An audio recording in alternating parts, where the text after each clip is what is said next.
The Gun Shop Show, the Gun Shop Show. What is it? We don't know. The Gun Shop Show, the Gun Shop Show. Here we go, it's the Gun Shop Show. Born in the USA. Last time I kicked off the show with The Boys Are Back in Town, inadvertently 2 shows in a row. We talked about it. And I don't mean to be like that. Now you're the boss. Now You're the boss.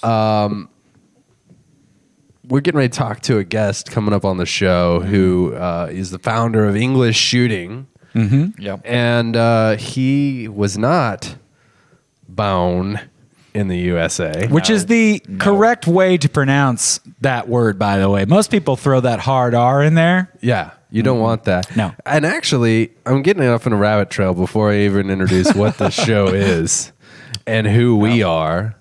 But so remind me pronunciations of songs after I tell you that this is the Gun Shop Show. I'm your host, Eli Bruton, owner of Liberty Tree Guns. This show is coming to you from inside the walls of the greatest gun store in the world, Liberty Tree Guns, located on Fur Road in Carthage.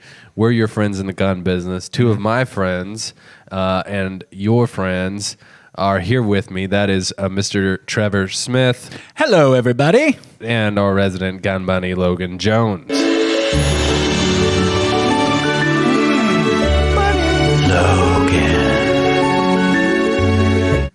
Wow. And we're going to give away a gun on the shit today. Yeah. I'll tell you more about it coming up in segment number 2. Stay with us. But I was going to say about that pronunciation thing. Yeah. Yeah.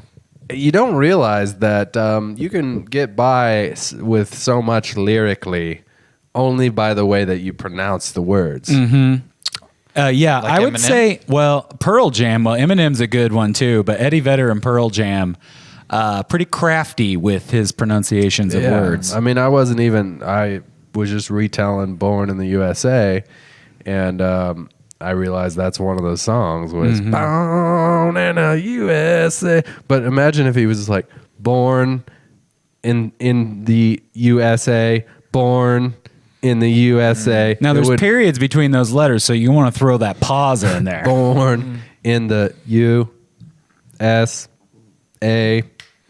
Yeah, it's really That's hot. Dude. That's popping. Yeah. it's not the hit. That's coming out in the greatest hits, the Gun Shop Show band's greatest hits.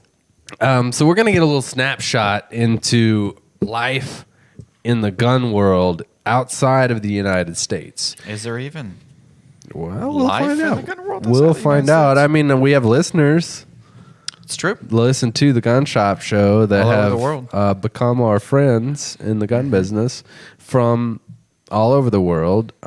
We appreciate those listeners. We see Absolutely. those little dots on the map of the podcast downloads. We see you, Yeah, we see you. Africa. We see you, Egypt, Yeah, we know you're there, and Azerbaijan.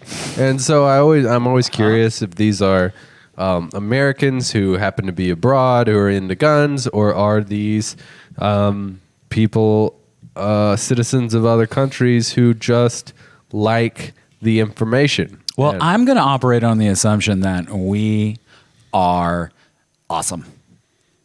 People listen because we're Okay. awesome. I don't know if that's true. It's not. I would invite them to let us know in the comments if Yeah, that's we'll prove true. you wrong. But I, Later. but I'm afraid to know the answer. Right. You know. Yeah. So that is Mr. Callum Long-Collins coming up. We are not related, by the way. Callum and I. Yeah. We may share a name, but we're and not you- related. Well, you We do guys have a secret half-brothers. handshake, though.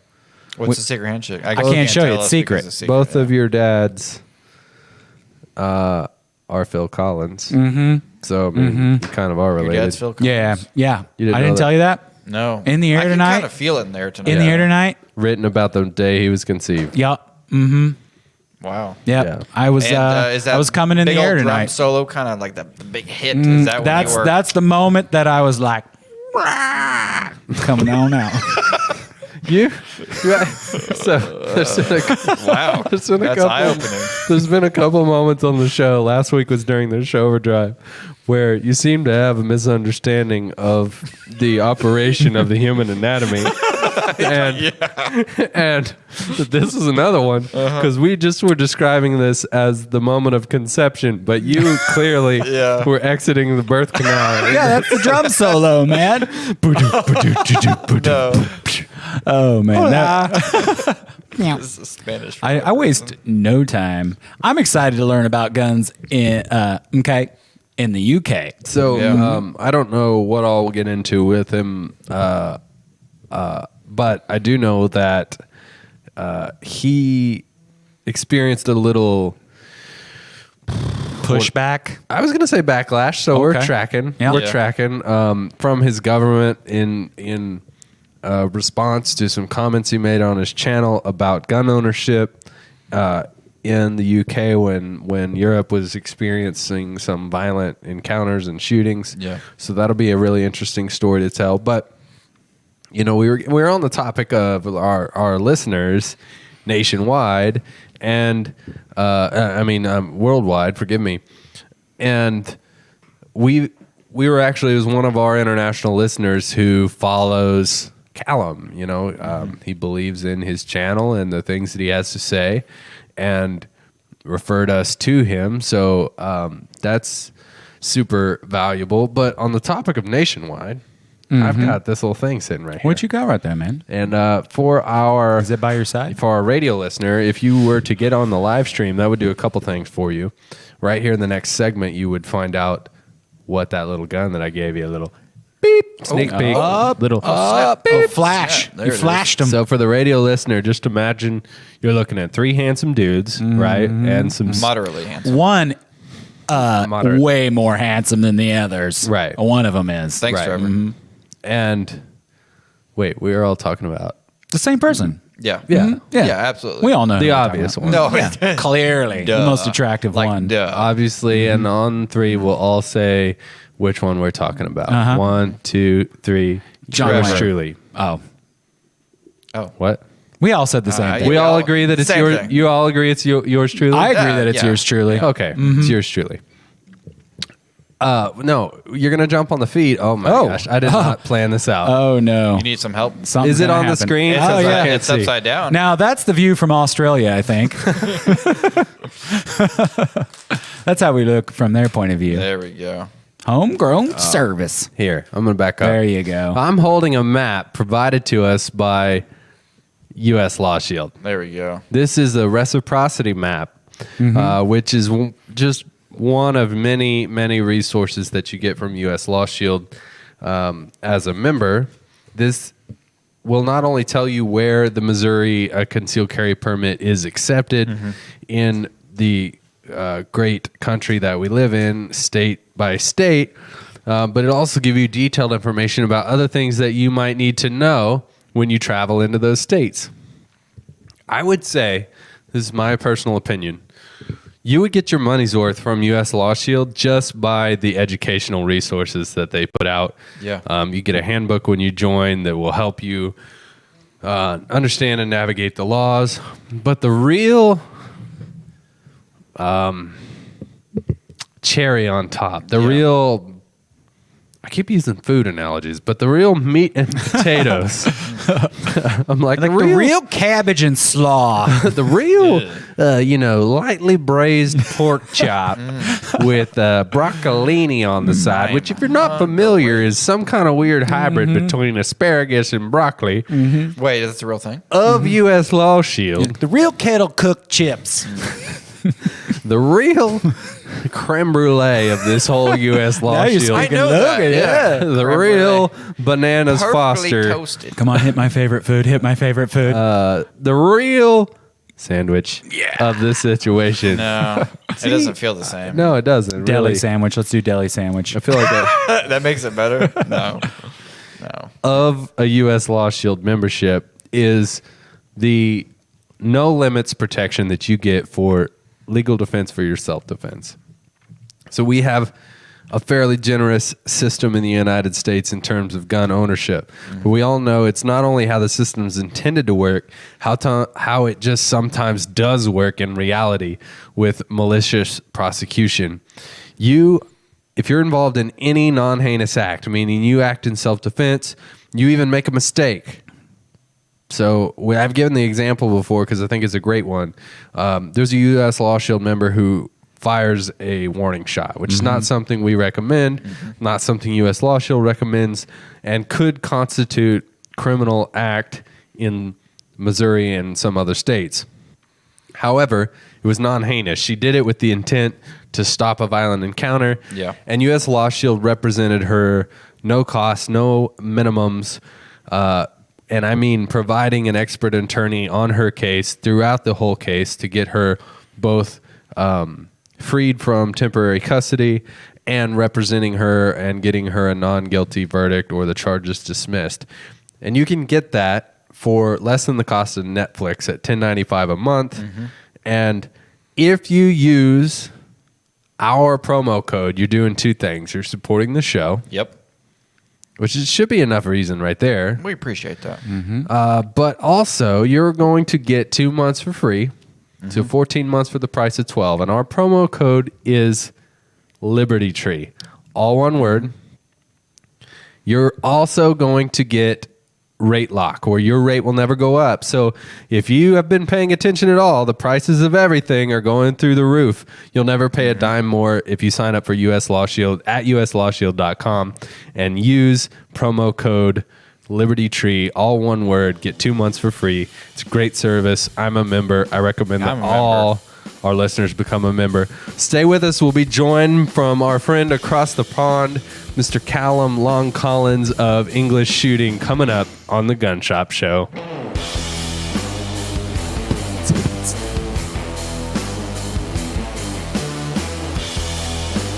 Hey, podcast listeners and live stream viewers. I wanted to let you know that the Gun Shop Show is made possible by our friends at Mid-America RV. Being in the customer service industry, I have a really high standard for how customers are treated. Mid-America RV does it right. I've got my RV through their dealership, and I've taken it all over the country. We made it to South Padre Island. We've gone to Colorado several times. And if you've ever owned an RV, you know there's a lot that comes with it. So who you get it from matters, and it's extremely important that you have support after the sale.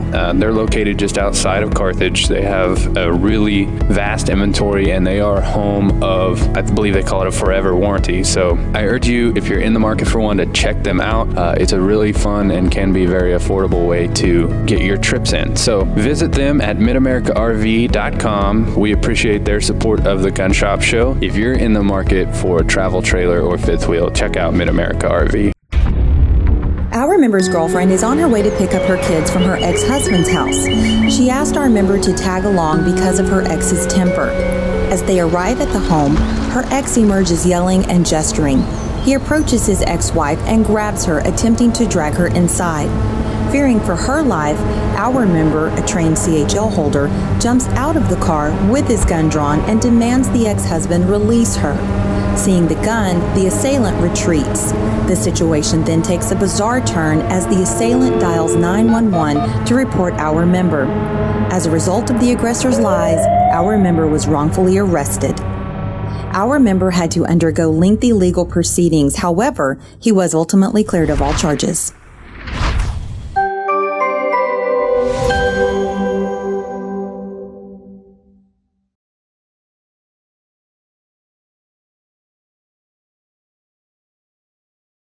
Our evenings, or often on weekends, are spending Friday and Saturday nights on the deck with our friends. Before, everybody would be crowded. We could barely sit together. We were walking on top of each other if everybody was on the deck. Now there's plenty of room for everyone to roam around and relax comfortably and have plenty of space. Specifically, I know that every post they bury to a certain depth with full concrete. They use 6x6 posts, strapping and hurricane strapping on everything. It's how I feel a deck should be built if it's going to be built right. This just in. Huge cave found beneath the heart of the city. Spelunkers shared tales of an underground cavern system in Carthage, Missouri. Locals report the entrance to be at 10th and Garrison.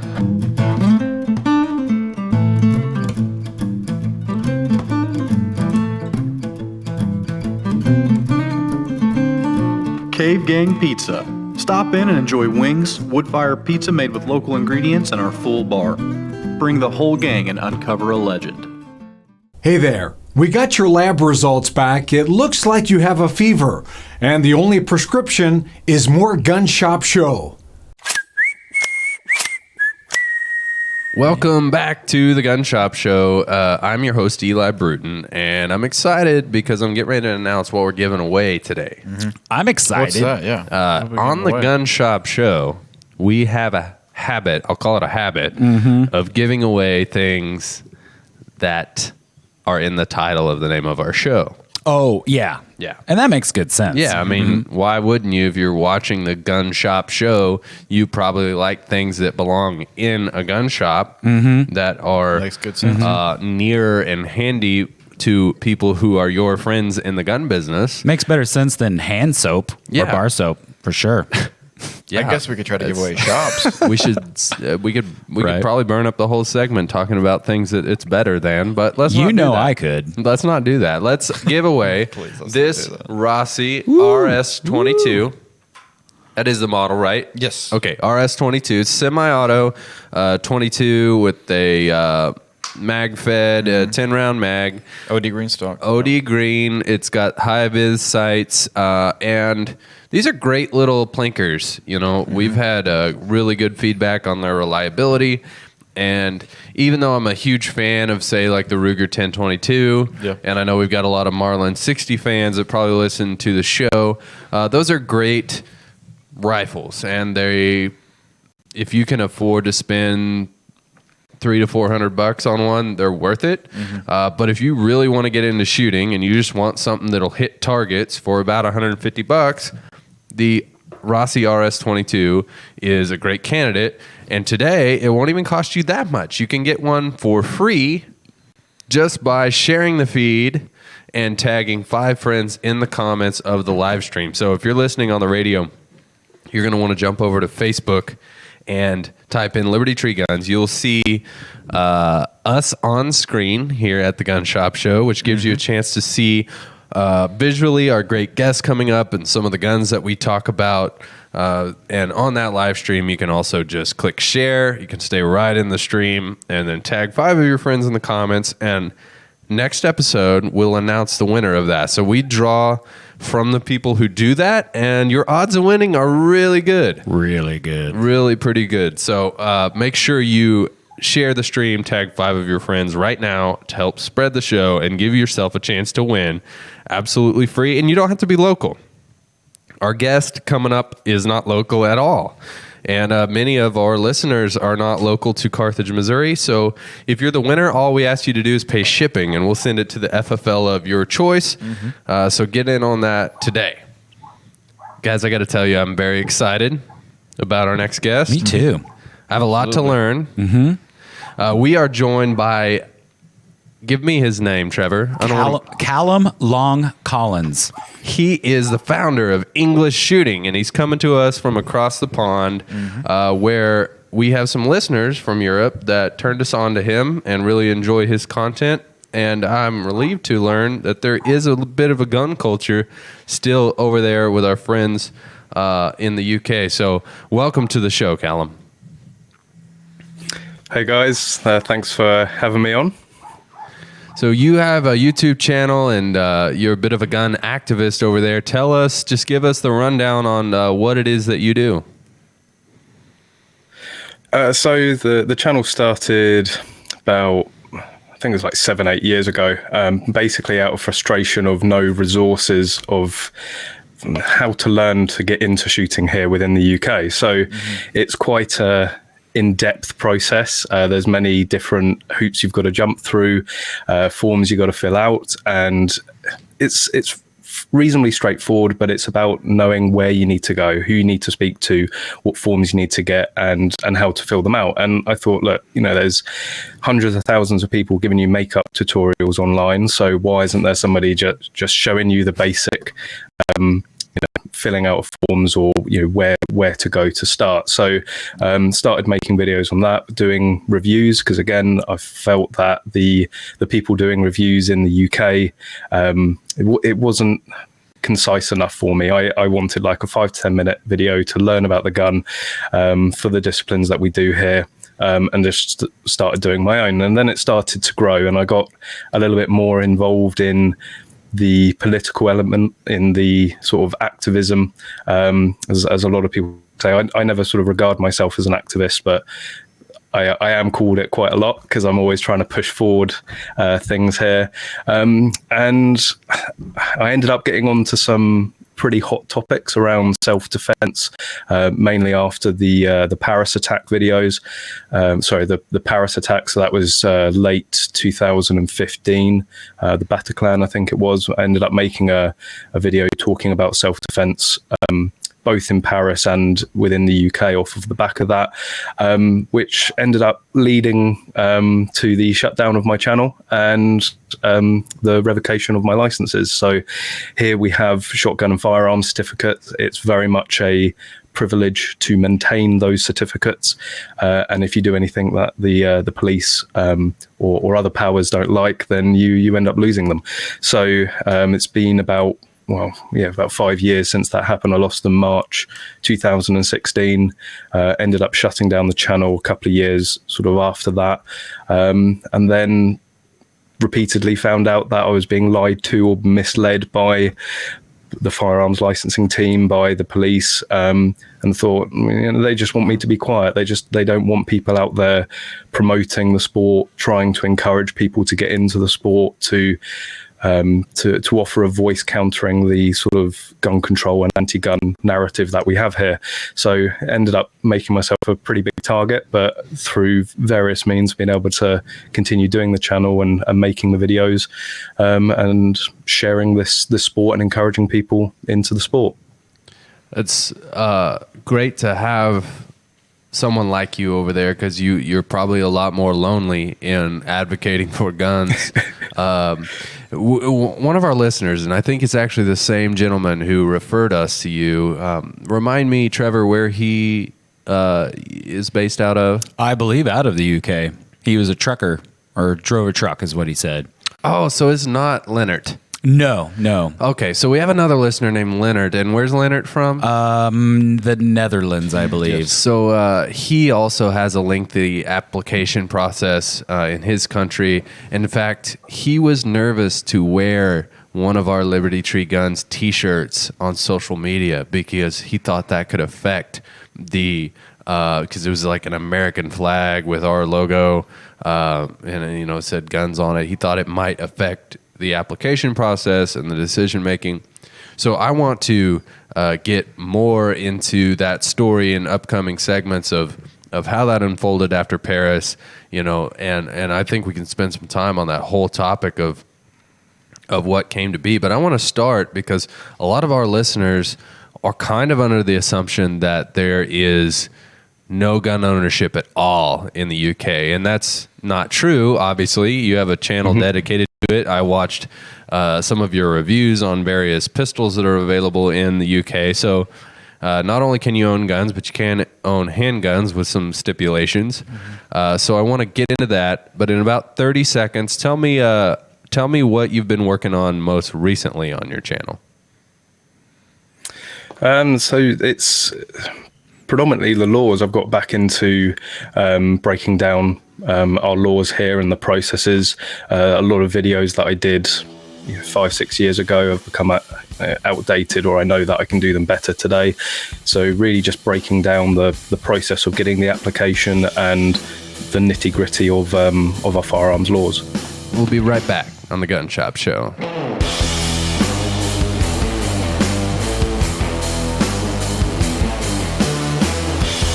Hey everyone, the Gun Shop Show is brought to you by Carthage Lock and Key. If you need anything to do with a lock or a key To success! Did they tell you to say that? No, I just thought it sounded good. They have a mobile service, so they can come to you and cut pretty much any kind of key. To success! Or if you lock your keys in your To car. success! I'm talking even security modern chip keys. To success! Trevor, could you just jingle the name of the business? Okay.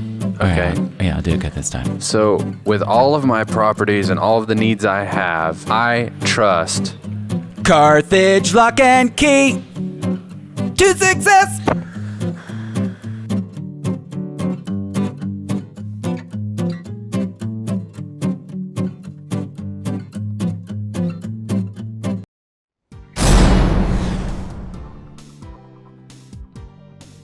My name is Chris Anderson. I'm a captain with the San Antonio Police Department. I've been with my agency 27 years. My whole career in law enforcement has been spent with the San Antonio Police Department. I started off as a patrol officer like all others do, patrolling the streets of San Antonio. About 3 years after I was on the department, I made the SWAT team, and I stayed in tactical special operations by virtue of SWAT, the gang units, street crime arrest teams, tactical response units, all types of things within that particular forte until I started to make rank. And I've been a captain for 11 years now, and I've been involved in everything from Homeland Security to patrol operations to the night commander's job, special operations, and now I'm the commander of the Special Investigations Unit.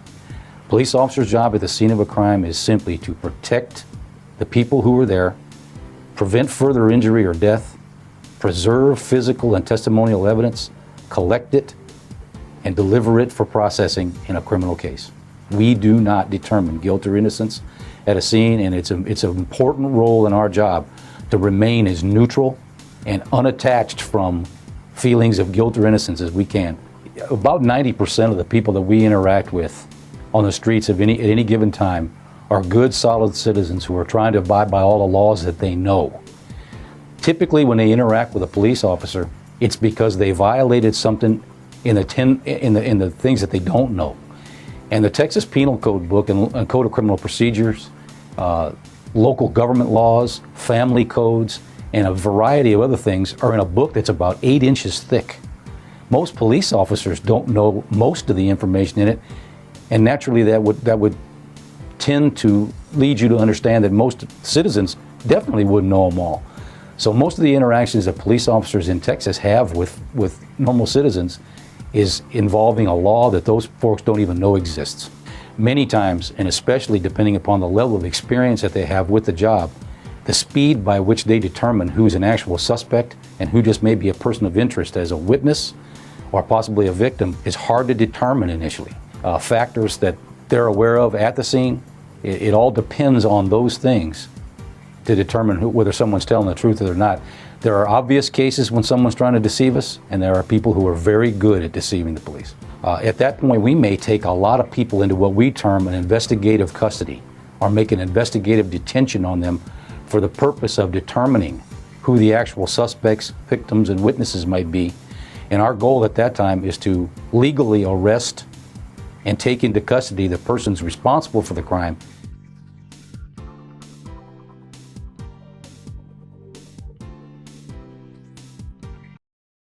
Hey everybody, Eli here, and I'm really excited to tell you that the Gun Shop Show is brought to you by one of my favorite places on earth. Located here in my hometown of Carthage on the beautiful historic square, the Emporium on the square, and the Woodshed. It's a art gallery, an event center, a gift shop. They have art classes, and there's very unique Americana artwork from famous artists like Andy Thomas. They handle a lot of his original framing. Just has this incredible old school vibe, and you can feel the history coming through. Have to check out the art gallery, but then as you work your way to the back, my favorite part, the Woodshed, had a lot of great meals in here. They've got burgers. I love their catfish. Excellent. Chicken and waffles even. It's incredible. And it's also a music venue, so we got to see my favorite band of all time, the Ben Miller Band. Ceiling was literally raining down. They were rocking so hard. But the best thing, owned by one of my favorite people on earth, that's Cherry Babcock. Check out the Emporium on the Square and the Woodshed. Got him on the sip. He's a thirsty guy. I figured I'd get on the sip cam early this episode. Yeah, so you don't I like how you keep them guessing. Yeah, what's bad is I always think right at the last second, I'm going to need a drink of water, but I have not budgeted enough time. That theme song is rolling, and I got to grab that cup. And then I thought, you know what? If you don't want to watch me drink water, watch a different show. Right. It's kind of like baseball, where the guy, he's running and he slides into home just as the ball hits the mitt, but he's safe. Yeah. That's you with the sip That's can. right. Like kind of like a hero in a way is how I would describe it. We're joined by Callum, who is a gun activist in the UK. He says, I don't call myself an activist, but many times the most effective activists don't intend to be. They just know what's right and they're working on what's right. And obviously that is valuable to people who need that information. So we were getting into what you've been working on lately, which again surrounds helping people understand and navigate the available opportunities to own and participate in shooting sports in the UK. So I'd like you to just set the stage for our American listeners who, we have relatively low barriers of entry for owning a firearm, but also we have the perception that no one in England owns a gun for any purpose, which is just not true. So let's get into what you can and can't have and what it takes to get it. Cool. So we're not hugely restricted. There is quite a lot that we can own here. The main two things that we're heavily restricted on are handguns and semi-automatic centerfire rifles. Everything else you pretty much own under either a shotgun certificate or a firearm certificate. It gets a little messy with the shotguns because we have firearm shotguns and shotguns. So any shotgun without a detachable magazine with a maximum capacity in the tube of 2, so a 2+1 shotgun, or an over and under or side by side, goes on a shotgun certificate. Anything with a larger capacity or a detachable magazine becomes firearm and goes on a firearm certificate. Apart from that, everything's pretty much straightforward. So your rifles, your black powder, all that sort of stuff will go on your firearm certificate, whereas your clay guns will go on your shotgun.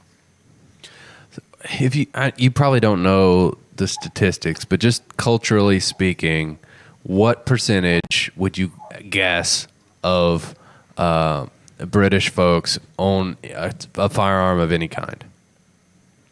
Well, I'm pretty hot on the statistics. I'm always trying to explain to people it's not as small as people think. It's about I believe 1% of the population are firearms owners or shotgun owners. So there's, I believe at the last count, there was about 600,000 shotgun certificate holders and 150,000 firearms certificate holders. There is a little bit of crossover there because a lot of people that have firearm certificates will also have shotgun certificates. So about 1% of the population. But then when you start looking at air rifles or air guns, apart from Scotland, you don't need any sort of certification or licensing for that. So there's, I think on an estimate, there's about 2 to 3 million air gun owners. So that's very, very popular. And also we've got a big sort of BB gun, airsoft collective here. So, people going off and doing skirmishing or action air and things like that. So shooters are in the millions here. In terms of what we class as firearms, it's just under a million, around sort of 750,000. Okay, so it's not as obscure as I think from the American perspective it is. It sounds like the certificate process may be the barrier that's keeping folks from owning real firearms over the airsoft, etc. So tell us about that certificate process. So it's pretty similar for both a shotgun and a firearm certificate. The way to look at it is a firearm certificate is a higher certification than a shotgun. So it's treated more seriously in a way. But the general process is, well, for a shotgun certificate, anybody can apply at any time. So you don't need good reason, you don't need justification. You just download the form offline, fill it in. It will be basic stuff like your medical history, your address, where you work, basic information about yourself, and you submit that to your local county's police force. For a firearm certificate, you need good reason or justification, and the most popular is club shooting. So there are Home Office approved clubs, so they've been vetted by the Home Office, they've been given this Home Office approval, and they're able to then take people from not having their firearm certificates to getting their certificates. So one of the big sort of barriers to people being able to apply for their firearm certificate is becoming a full member of a Home Office approved club. Once you've done that and your club will effectively vouch for you, you do the same thing as the shotgun certificate, download the form, fill it in and send it in. They've recently added in another hurdle, which is your GP. It's your general practitioner, your doctor, family doctor, has to complete a form based off of your medical record.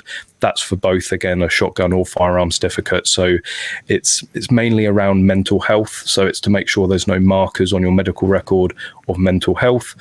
As long as the doctor gives that the all clear, then you attach that form with your application form and submit it. For a shotgun certificate application, you need one referee. So this is somebody that you've known for at least 2 years, and the higher standing they are in society, so a doctor, a solicitor, so on and so forth, the better the referee, but it's been opened up over the years. Just someone that's known you for 2 years and is also going to vouch for you, and you need 2 references for a firearm certificate.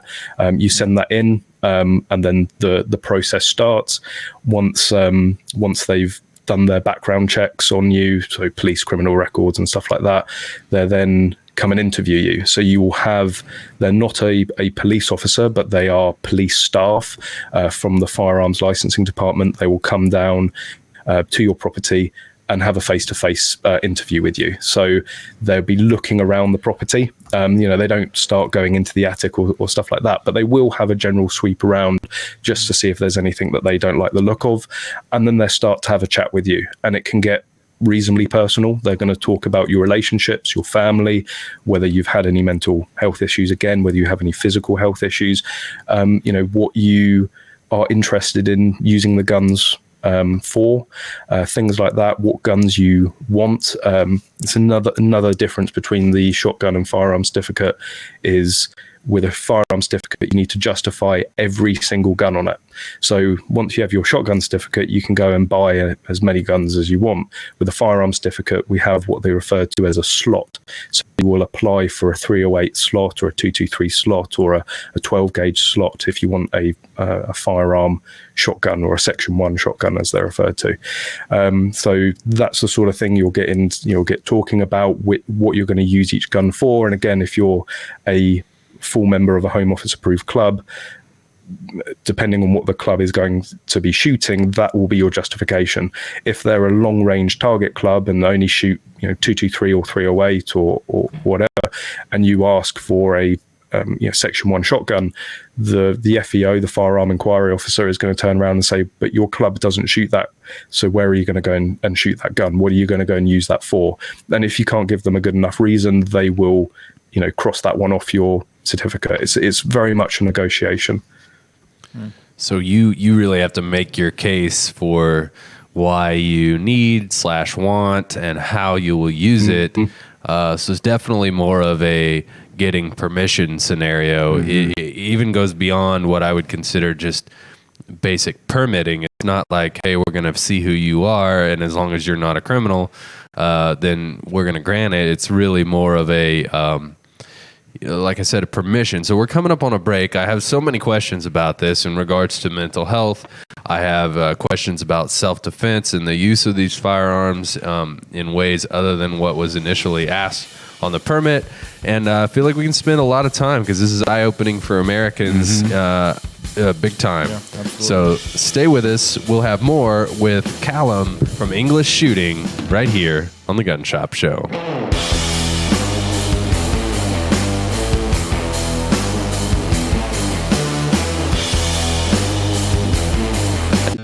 Land is everything to me. When I was born, I was brought home to the family farm, was raised, learned work ethic there, learned appreciation and respect for life and the land itself, and it just became second nature. I had to be there all the time.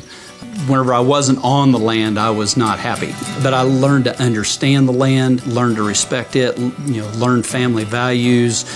My wife and I have bought a farm besides the one we live on, and it has just been it's been a great investment, and it's been someplace that my son and I have shared the passion of hunting together, and it's just land has been everything in my life. It has kind of kept me focused and gave me a place to be. It's kind of kept me grounded.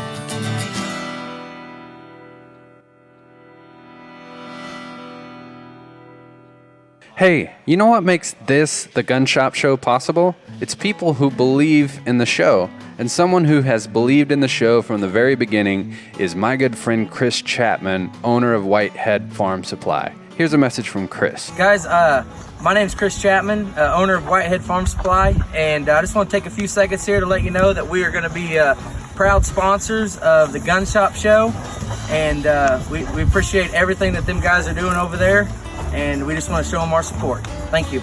So whether you have 2 chickens or 2,000 acres, Chris is your man. Give him a call. I guess that's pretty much the ad. Whitehead Farm Supply. Seriously? Always.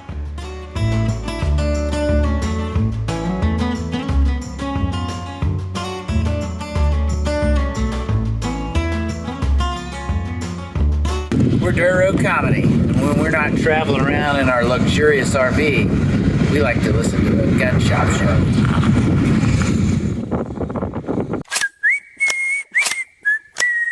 Welcome back to the Gun Shop Show. We are inadvertently painting a stark picture between what gun ownership looks like for us as Americans, where the Second Amendment and gun ownership is near and dear to the heart of a huge percentage of people, and the process of owning a firearm is really, there is no process pretty much. It's by default you're permitted to do so, very low barrier for that, and it's not the case in England. And so what a good distinction to draw for our listeners, and what a good educational opportunity for us, for our listeners that are outside of the United States. We're joined by Callum Long-Collins, the founder of English Shooting, and you were getting into sort of this certification process that exists, and finish up on what that takes, and then I have a few questions regarding that. So say you've put in your application, you've had your interview. During the interview as well, one of the things I have to check is your security arrangements. So you are legally required to secure your firearms at all time. Now, if you have just one, say you're a farmer, you can just use a sort of a wall mount or a wall lock that could suffice, or a chain. But pretty much you need a safe. So the FEO, Firearm Inquiry Officer, is going to come and have a look at your safe, see how it's installed, make sure that it's up to scratch. Usually they end up swinging off of them to make sure that they're pretty secure. And depending on how many guns you want to go for, they will stipulate further security arrangements. So when after I'd got my firearm certificate, to add guns to it, you do what they call a variation. It's almost the same process again, and he came out because of the amount of guns that I was asking for, and it put me into, I think I had a total of 13 or 12 slots on my certificate for guns. And because it had reached over 10, he started saying, right, we want to see a monitored alarm, we want to see a sensor in the room where the safe is, we want to see CCTV and things like that. So they really will escalate the security requirements based on how many guns you're storing. Once you've had your interview, then it's pretty much a waiting game. They're going to most likely notify the doctor, although they should already be aware because of the GP form. They're going to do all their basic checks. They're going to talk to your references. They're potentially going to talk to your club to see how you've been in terms of your behavior and mannerism at the club. And then pretty much it ends up landing on your door one day, fingers crossed, if you've ticked all the boxes, and then you can go out and buy your first guns.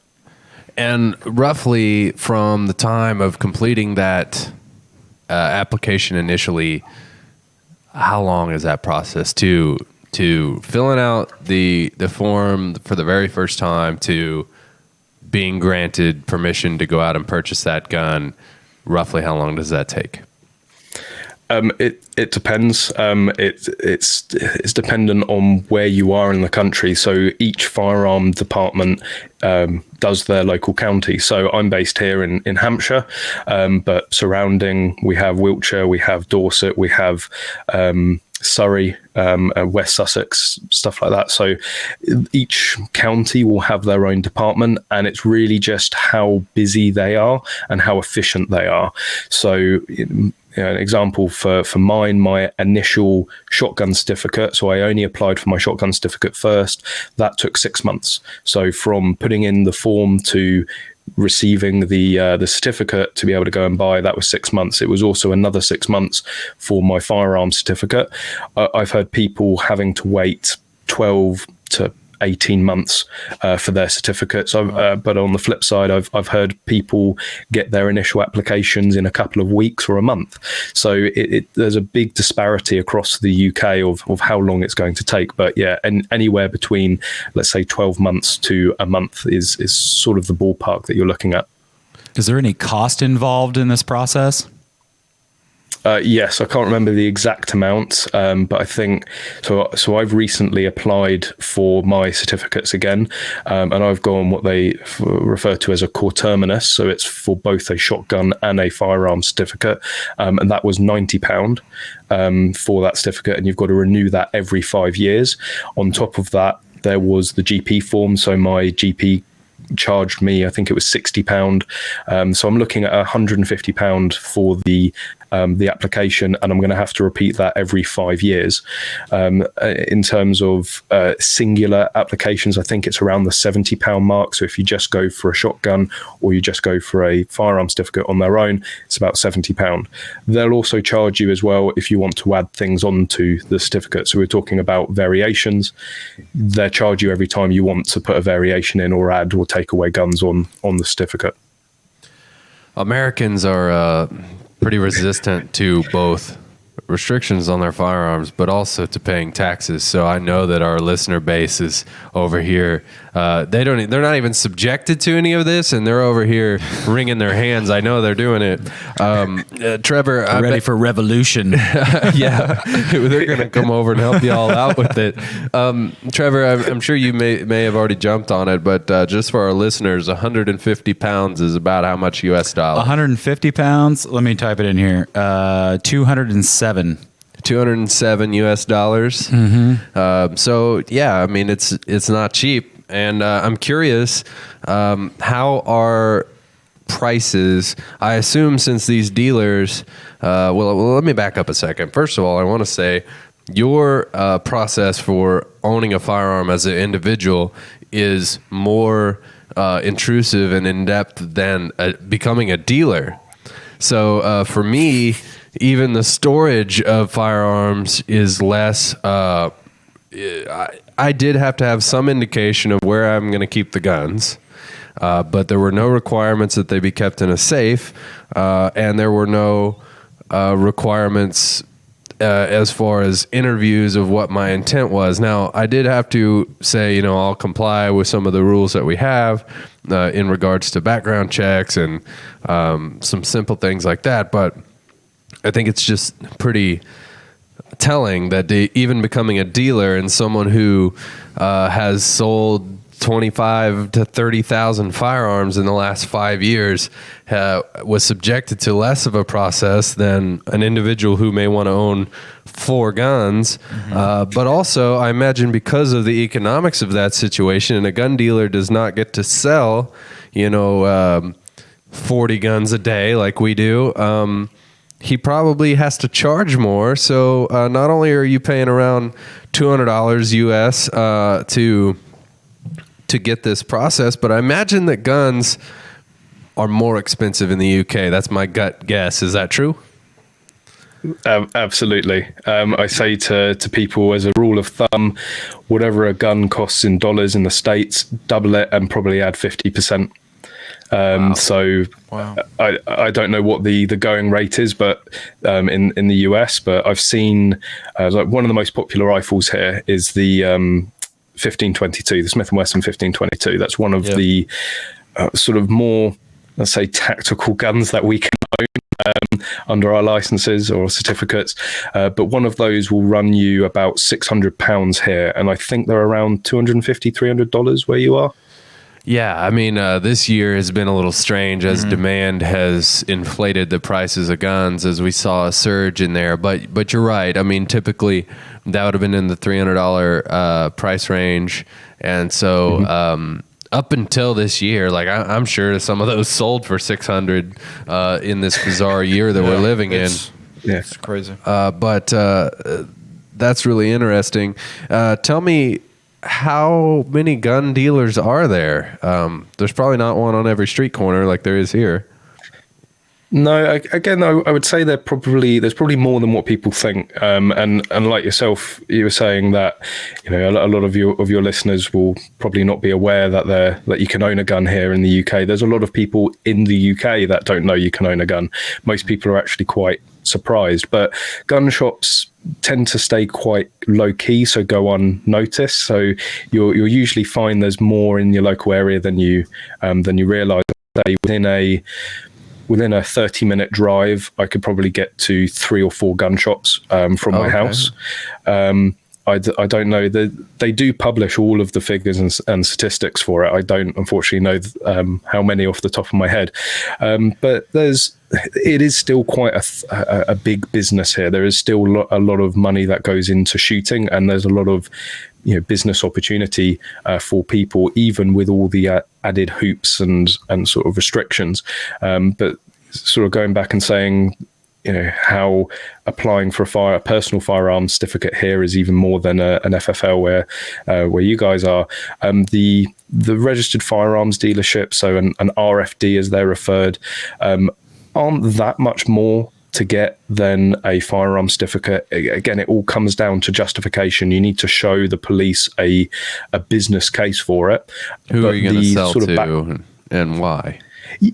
Yeah, I mean, you can keep it more general and just say you're going to be a sort of a public serving shop, and then they're going to know that any customers coming in to buy, they're going to be certificate holders. They've already been vetted, so that's fairly straightforward. We do have a shotgun certificate is a Section 2 certificate. A firearms certificate is a Section 1 certificate, but we do have something also called Section 5, which is similar to your Class 3. It's sort of any other weapon. So we do have companies and dealers that are dealing in full auto. They're dealing in otherwise prohibited firearms for Section 1 and Section 2. So again, there is a thriving business in that. We have Accuracy International just down the road in Portsmouth. Callum, please stay with us. This is the Gun Shop Show.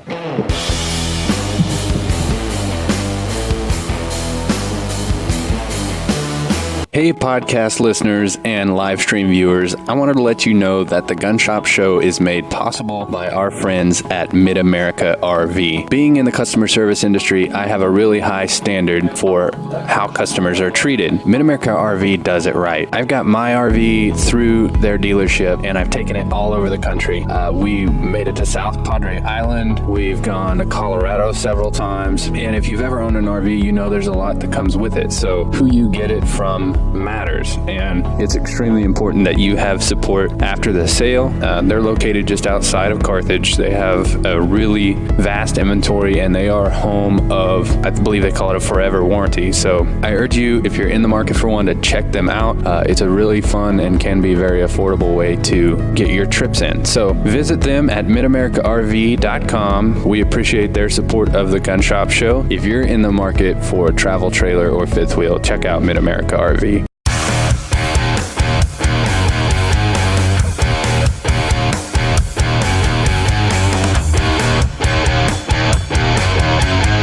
Hey members, thank you again for joining us today. I have spent a lot of time talking to several of our independent program attorneys who have all given me the same great practical advice on what to do if you ever have to display or use your firearm to stop a threat. Always make sure you call 911 to report that you were almost a victim of a crime. Why? Because if you don't, there is a very high likelihood that the bad guy will call 911 and report you as the criminal. This exact scenario is illustrated by the story of Scott, one of our members from Colorado. This is what happened.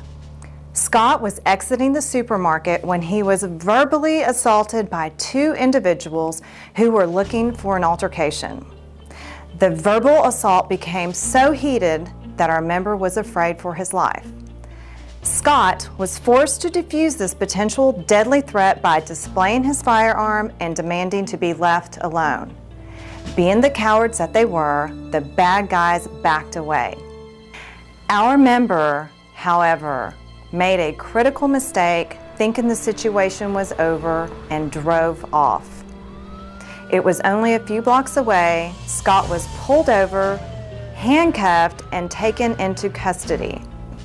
How in the world did this happen? Well, the answer is simple. The bad guys called 911 first and reported Scott as the aggressor. The lesson here is criminals lie. Scott was the victim of the crime and was charged with disorderly conduct, and only after a lengthy legal process, all charges were dismissed. Since Scott is a member of U.S. Law Shield, he ended up paying 0 attorney's fees. Unfortunately, this ordeal still disrupted his life. Members, please do not let this happen to you. Thank you, Scott, for sharing your story with us. Members, if you have a great story relating to owning a firearm or how your U.S. Law Shield membership has benefited you, we want to hear about it. Share your story at memberstories@uslawshield.com, and maybe we will include it in our next newsletter.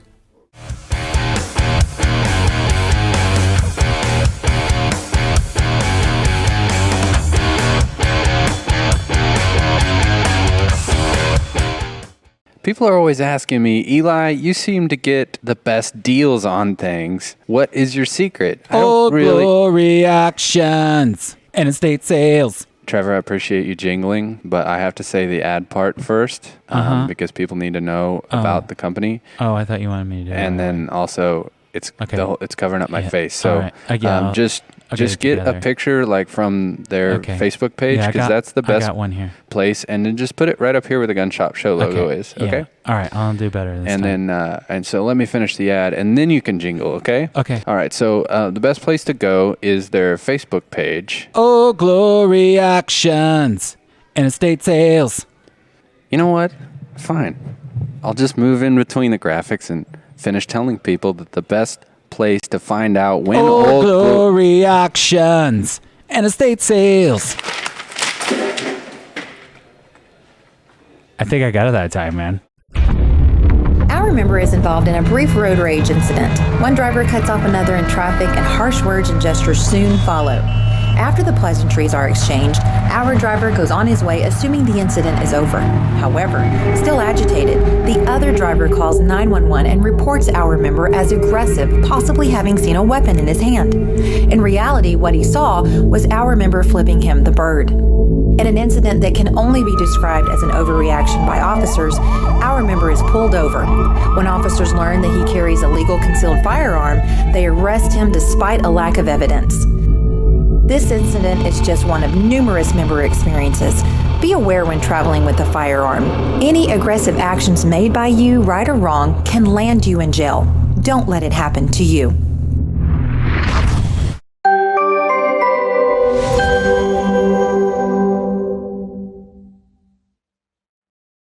Buckle up, because belts just got better. With Core Essentials, the perfect fit every time. With 40-plus sizing positions. Styles for any situation.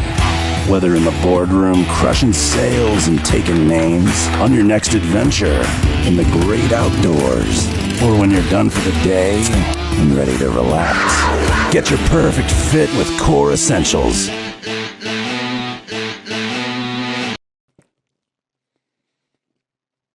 In order to sponsor the Gun Shop Show, send us an email at thegunshopshow@gmail.com.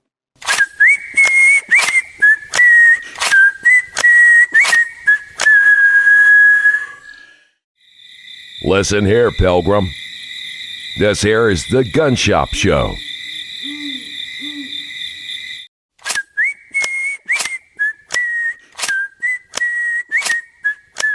The Gun Shop Show, the Gun Shop Show. What is it? We don't know. The Gun Shop Show, the Gun Shop Show. Here we go, it's the Gun Shop Show. Welcome back to the Gun Shop Show. We're having a very interesting discussion about gun ownership in different parts of the world. But before we get back into it, I want to remind you that if you'd like to win a free gun today, make sure that you share the feed and tag 5 of your friends in the comments, and you can get a chance to win this RS-22 from Rossi. This is a 22 long rifle, semi-auto, 10-round mag, OD green stock, and you can get a chance to win that just by sharing the feed and tagging 5 friends. And we'll also announce the winner of last week's giveaway coming up in the show. And I want to get back into it with our guest, Callum Long-Collins from English Shooting, was getting into the different types of gun dealers, where you can find them. He mentioned that gun dealerships like to try to keep themselves kind of low-key. So is this one of the scenarios where you walk in to, say, like a butcher shop, and you have to say the right exact cut of meat? Like, I'll have a quarter round of lamb chops, and you wink, and then you get to go into the secret room of guns, or how is it? It's not as that. I'm sure there's a few shops that can be. So as talking about Section 5, there's a couple of Section 5 dealers that I know of that are a little bit like that. You know, you're effectively going to their home. You know, they like to vet who's coming in first, and it can be very sort of cloak and dagger in a way. But then there's other shops. So there's one of my local ones, Portsmouth Gun Centre. It's actually where I bought my first guns when I got my certificates. That's on just a normal high street. It's next to a Tesco's, which is a little supermarket. There's a sort of a dry cleaners next to it. So it's in this just row of shops, and it's Portsmouth Gun Centre on the outside. So you can't mistake what it is or what they sell. There are others again that will operate on an appointment only basis. So again, you have to get in contact with them, and they give you a time and a date to turn up. But more often than not, they're just normal shops. You can walk in, usually get buzzed in, but you walk in and there be guns on the walls, usually secured. Again, that will be a requirement of the local police force. Is again security. Can somebody come in there as your back is turned, swipe a gun and run off? So they will stipulate putting chains through the guns and like that.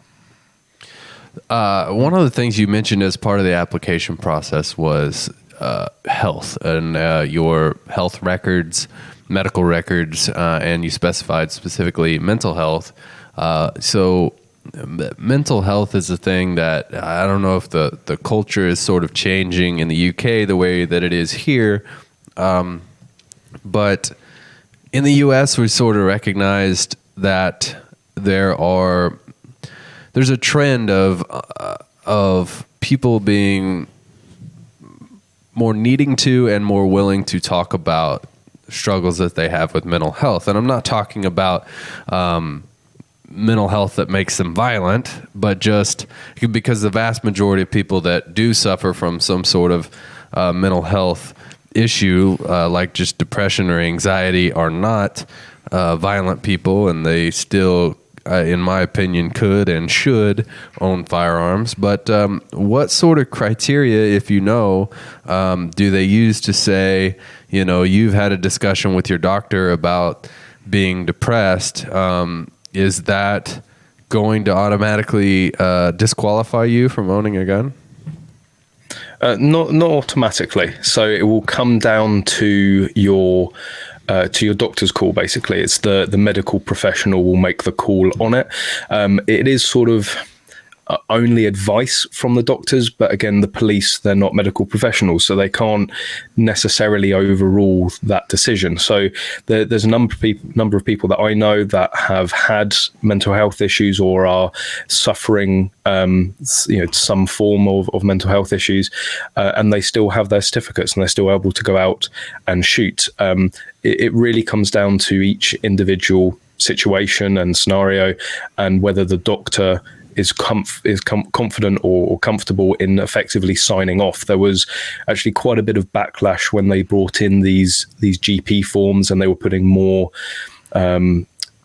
responsibility on the doctors. They didn't want it. They didn't want to be the ones responsible for making that call, and they were quite happy previously to just supply all the records and sort of tell the police everything and let the police then make the call. But again, the police aren't medical professionals, so that's why it's come more to the doctors. So it's not automatic. It's going to make your application maybe a little bit more difficult. But again, this is why you have stuff like needing to be a full member of a Home Office approved club. That can be a 3 or 6 month process. During that time, the club is going to get to know you. The committee members of the club are going to get to know you.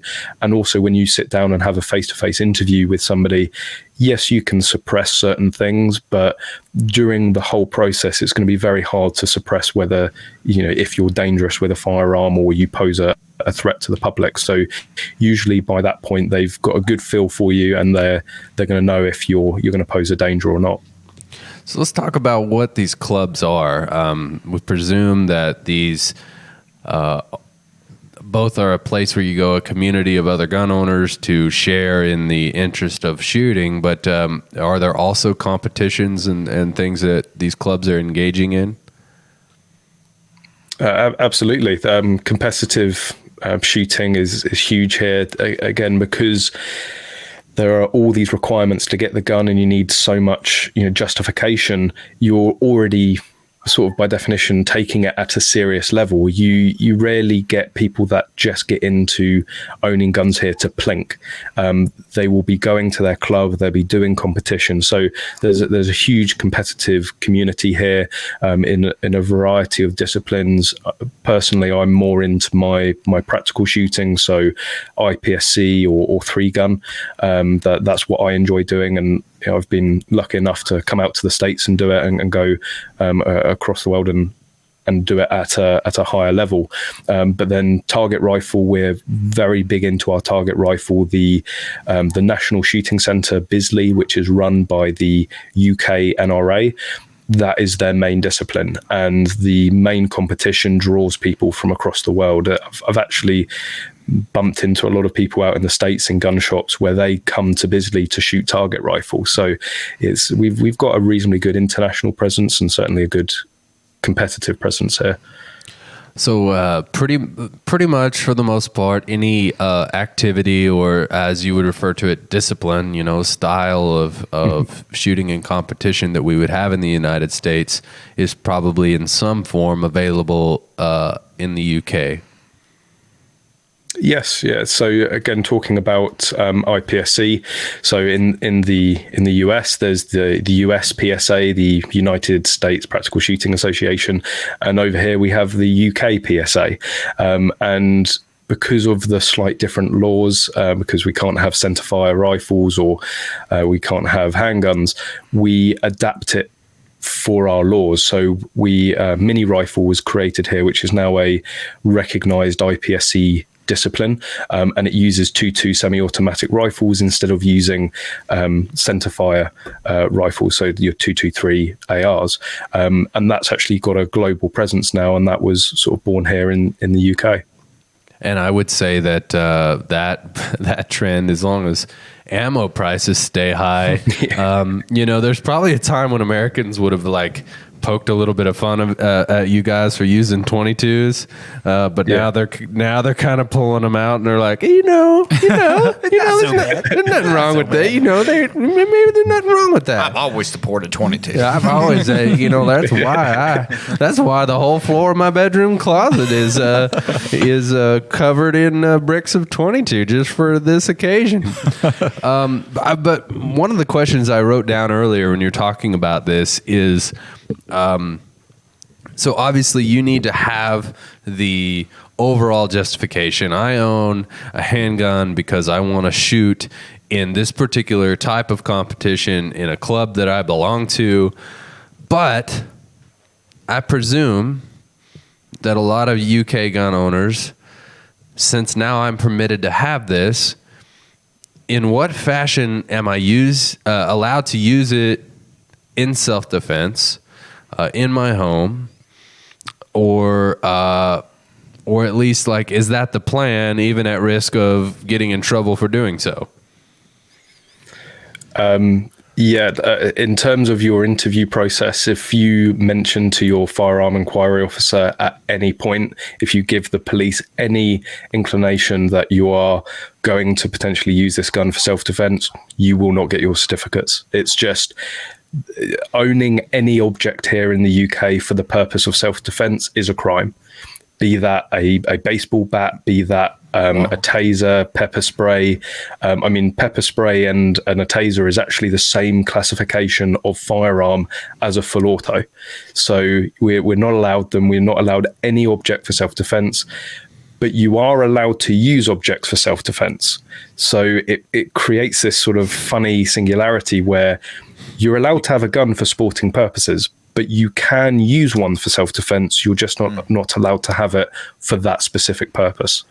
Which is a very kind of hard thing to define. So I assume, and you can just nod in case you're not allowed to actually say, in case it's too risky. But I can presume that although you could never speak it, you can never say, well, I want this to be in my shooting competition, but I also hang it on the wall just in case the thug comes through the door.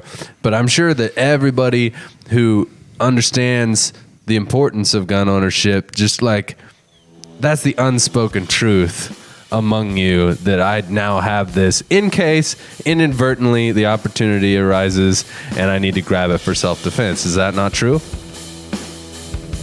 I don't think it's true here in the UK. I think our mentality on firearms is Callum, purely as a we'll come sporting. right back. I want to hear this right after the break. We're getting cut off.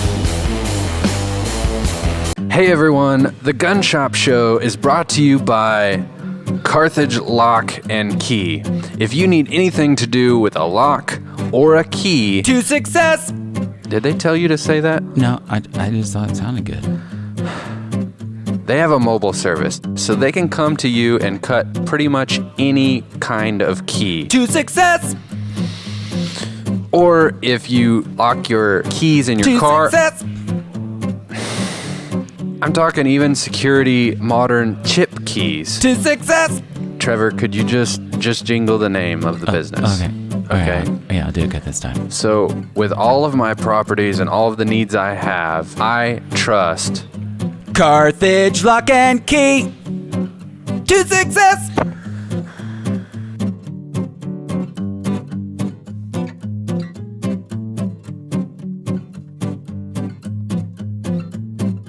Our evenings, or often on weekends, are spending Friday and Saturday nights on the deck with our friends. Before, everybody would be crowded. We could barely sit together. We were walking on top of each other if everybody was on the deck. Now there's plenty of room for everyone to roam around and relax comfortably and have plenty of space. Specifically, I know that every post they bury to a certain depth with full concrete. They use 6x6 posts, strapping and hurricane strapping on everything. It's how I feel a deck should be built if it's going to be built right. Hey everybody, Eli here, and I'm really excited to tell you that the Gun Shop Show is brought to you by one of my favorite places on earth. Located here in my hometown of Carthage on the beautiful historic square, the Emporium on the square, and the Woodshed. It's a art gallery, an event center, a gift shop. They have art classes, and there's very unique Americana artwork from famous artists like Andy Thomas. They handle a lot of his original framing. Just has this incredible old school vibe, and you can feel the history coming through. Have to check out the art gallery, but then as you work your way to the back, my favorite part, the Woodshed. Had a lot of great meals in here. They've got burgers. I love their catfish. Excellent. Chicken and waffles even. It's incredible. And it's also a music venue, so we got to see my favorite band of all time, the Ben Miller Band. Ceiling was literally raining down. They were rocking so hard. But the best thing, owned by one of my favorite people on earth, that's Cherry Babcock. Check out the Emporium on the Square and the Woodshed. This just in. Huge cave found beneath the heart of the city. Spelunkers shared tales of an underground cavern system in Carthage, Missouri. Locals report the entrance to be at 10th and Garrison.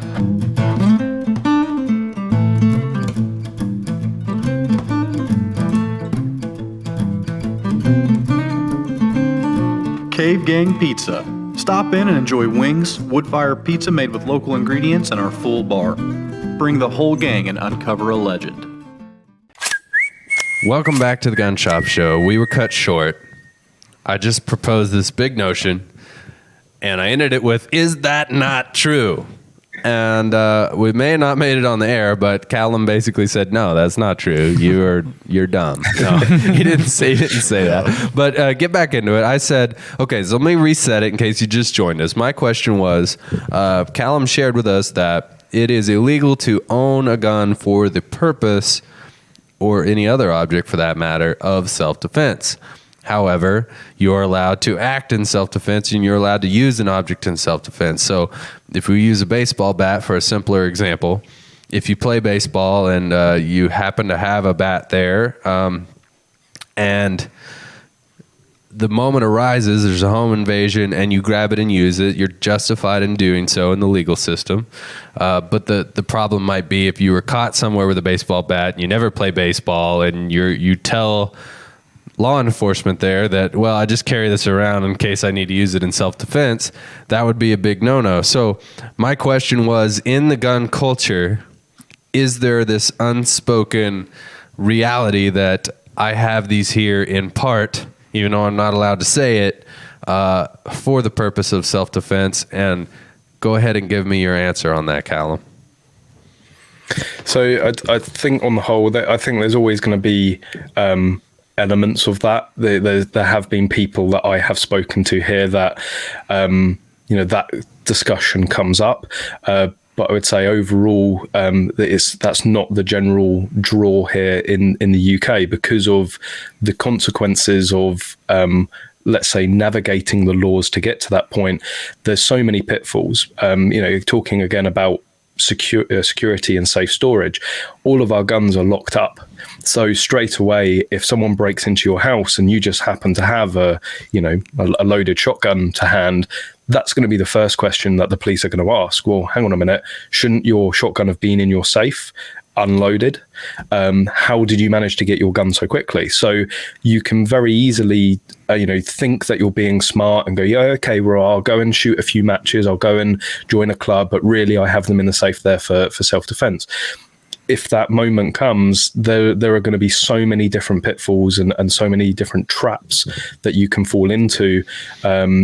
To basically you end up becoming the criminal. And your example of the baseball bat, there is actually a clip of a UK police program where that exact scenario happened. Somebody was pulled over, they had a baseball bat in their boot, no glove, no ball, and the police officer said, what do you have this for? And he said, well, protection, isn't it? That's why wouldn't I? And they ended up impounding his car, confiscated the baseball bat, and I think he got off with a caution. But the way our laws are here, he could have quite easily have faced prison for having that offensive weapon. Are there any groups in the UK that are advocating for the ability to protect yourself? Because it sounds to me like you can't even do that. You can't even think about doing that. You certainly can't talk about doing it. Yeah, so I guess I'm the best example of that. Is, you know, I sort of stuck my head up and started talking about self-defense, and it was almost, you know, my general point of the parachutings was, you know, with the Bataclan there are, I think, 150 people killed by 2 guys with AKs, and my point was, your argument of introducing another gun to that situation, making it worse, please tell me how that situation would have been any worse with another, you know, with a good guy with a gun there. And I was saying, you know, is it not now the time to start looking at potentially allowing people to carry their guns for self-defense? And Paris is a different argument because they're allowed handguns. So there are people that own handguns out there. Funnily enough, I think it was the day after I lost my appeal to get my certificates back, the French government ended up bringing in a law where police officers were actually allowed to take their firearms home for added protection. But even Charlie Hebdo, you know, I was just asking the question of what if somebody in that office had a firearm? Would everyone have walked out of there with their lives? Probably not, but would have as many people have died? I don't think they would have. So even bringing that conversation up and talking about it, that's what led me into the problems that I've had. So there are a couple of groups that are advocating that. There's one based in Northern Ireland. Northern Ireland is another sort of different, you know, segment when it comes to gun laws here, because they're allowed centerfire rifles, they're allowed handguns, and it's the only place in the UK you're allowed a gun for self-defense. So it's basically because of the troubles that they've had there. But you can apply for a handgun for self-defense. So there's a guy you should probably get him on if you want to sort of talk more about this, because he has the privilege of being in Northern Ireland. He can talk about self-defense with guns more more openly. But his organization that he founds and runs is advocating for that, is advocating for firearms ownership for all purposes, including self-defense. So I want to get more into the topic of exactly what happened to you after what you said about the Paris shootings. And I know that's going to take on, at least for what I presume our listeners will be feeling, is a heavier tone. And I think that we're getting into an issue of what would be called our First Amendment rights to free speech, as well as our Second Amendment rights to own a gun, and how those, for you, if those were in fact constitutional rights, yours would have been violated under the American system. But before we get into that serious thing, I want to back up to something you said, which is you were telling the story of that exact scenario, and you said there's a gentleman and he had a baseball bat in his boot. And I think that Americans, we don't call it a boot. So you need to tell us what a boot is, because our listeners, we wear some tall boots here in the United States. I just thought it was a small bat. Yeah, none of our boots are big enough to hold a baseball bat. So tell us, what is a boot in England? A trunk. It's a trunk. The trunk of a car. Okay, that makes more sense. Yeah. Yeah, okay, we call it the boot. It's there's a few of those little things that even though we speak the same language, we don't at times. Not even, no. Okay, so I want to get into this. We have about a minute and a half left, and then of course we'll come back from the break. So set the stage. The Paris shooting, 2015. Tell the story of what happened. I think a lot of our listeners will be aware of the shooting, but break it back down. What happened? Who was involved? How many people were victims of that? So during that period, there was a number of shootings. There was the Bataclan, which was the theatre shooting, where I believe it was 2 guys with AKs went in there and killed around 150 people. There was the Charlie Hebdo, so it was a magazine or some sort of illustration, and they ended up drawing Muhammad, so it caused a lot of outrage. And again, I think somebody with an AK busted into their offices and shot everyone there. There were various stabbings, and this was all within like a fortnight or 3-week period. So there was a lot going on in a very condensed period, and it really did start worrying people. Luckily, we have the channel between us and France, so we have some sort of protection in terms of our border force. But Paris is a sitting duck because you can move through Europe freely. Germany's had the same problem since. Again, the sort of open borders there. The terrorists and extremists, they can come and go as they please. From a break, stay with us on the Gun Shop Show.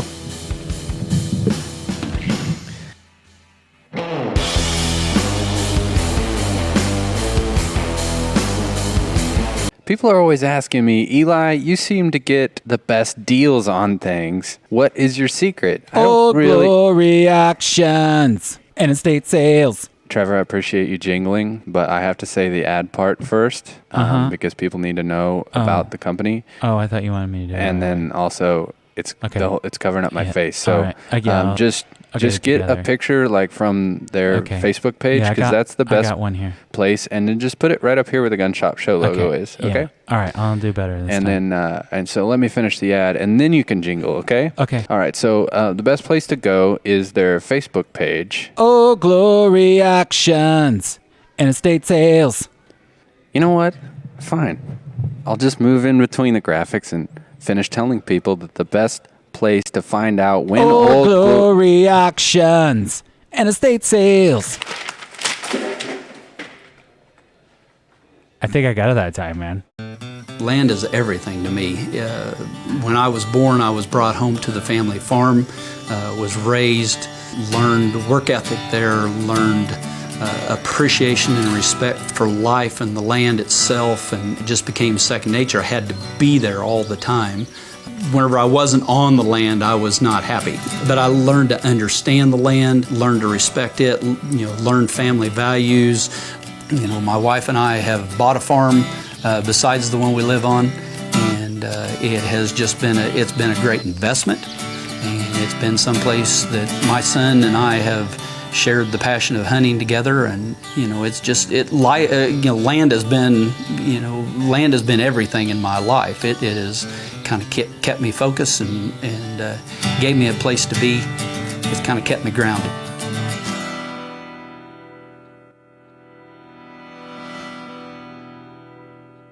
Hey, you know what makes this, the Gun Shop Show, possible? It's people who believe in the show. And someone who has believed in the show from the very beginning is my good friend Chris Chapman, owner of Whitehead Farm Supply. Here's a message from Chris. Guys, my name's Chris Chapman, owner of Whitehead Farm Supply, and I just want to take a few seconds here to let you know that we are going to be proud sponsors of the Gun Shop Show, and we appreciate everything that them guys are doing over there, and we just want to show them our support. Thank you. So whether you have 2 chickens or 2,000 acres, Chris is your man. Give him a call. I guess that's pretty much the ad. Whitehead Farm Supply. Seriously?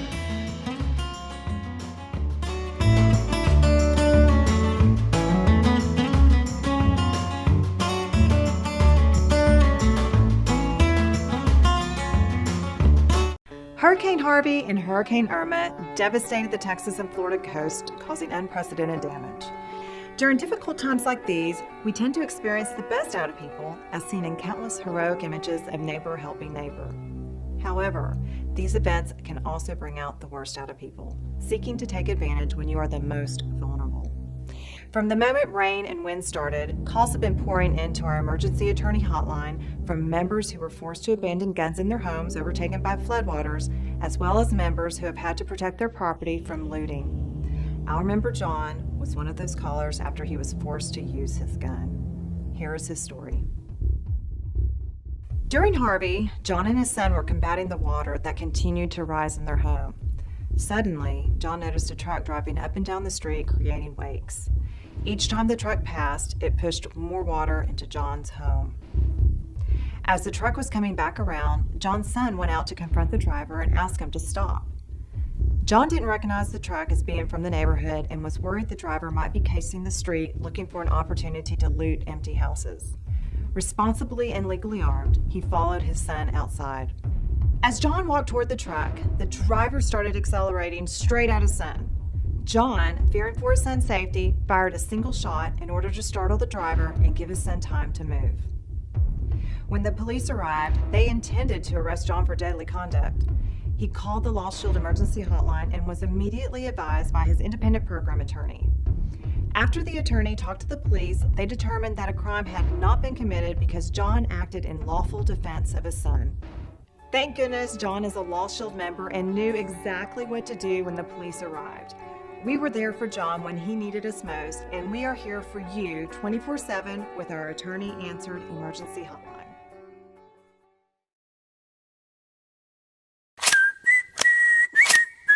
Getting straight back into it with our guest. Quickly, though, I want to remind you, you can win a semi-auto 22 10-round mag, the Rossi RS22 with an OD green stock, just by sharing the feed and tagging 5 of your friends. We recommend that you do that. Callum was setting the stage for the story of how he lost his firearms certificates, and it all started when there was a series of violent encounters that happened in Europe. Particularly the shooting in Paris. So continue telling that story, please.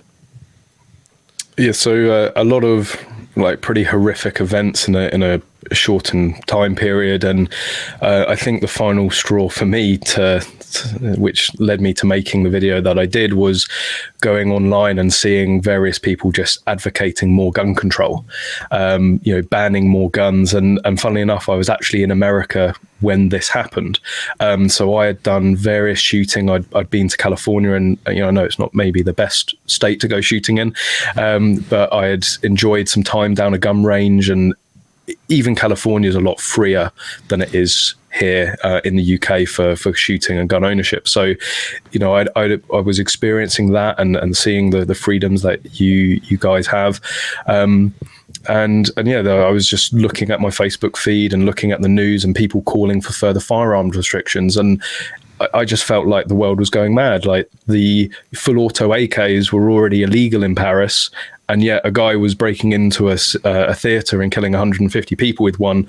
And people think that the solution is more restrictions, is more bans. Like, how can you ban something again?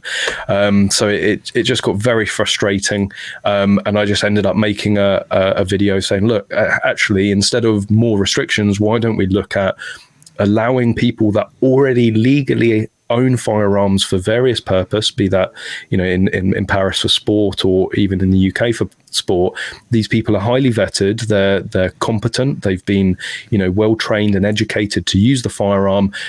Why don't we look at seeing if someone can take a gun into work just to keep it in the drawer, or in the boot of their car, or let's open the conversation basically. And I wasn't necessarily saying like, look, everyone should have guns and everyone needs a gun for self-defense. It was like, look, let's come at this from a different angle. What other approaches can we have? And that ended up then flagging the attention of various agencies in the UK, and I was invited to have an informal chat with a police officer at my local police station.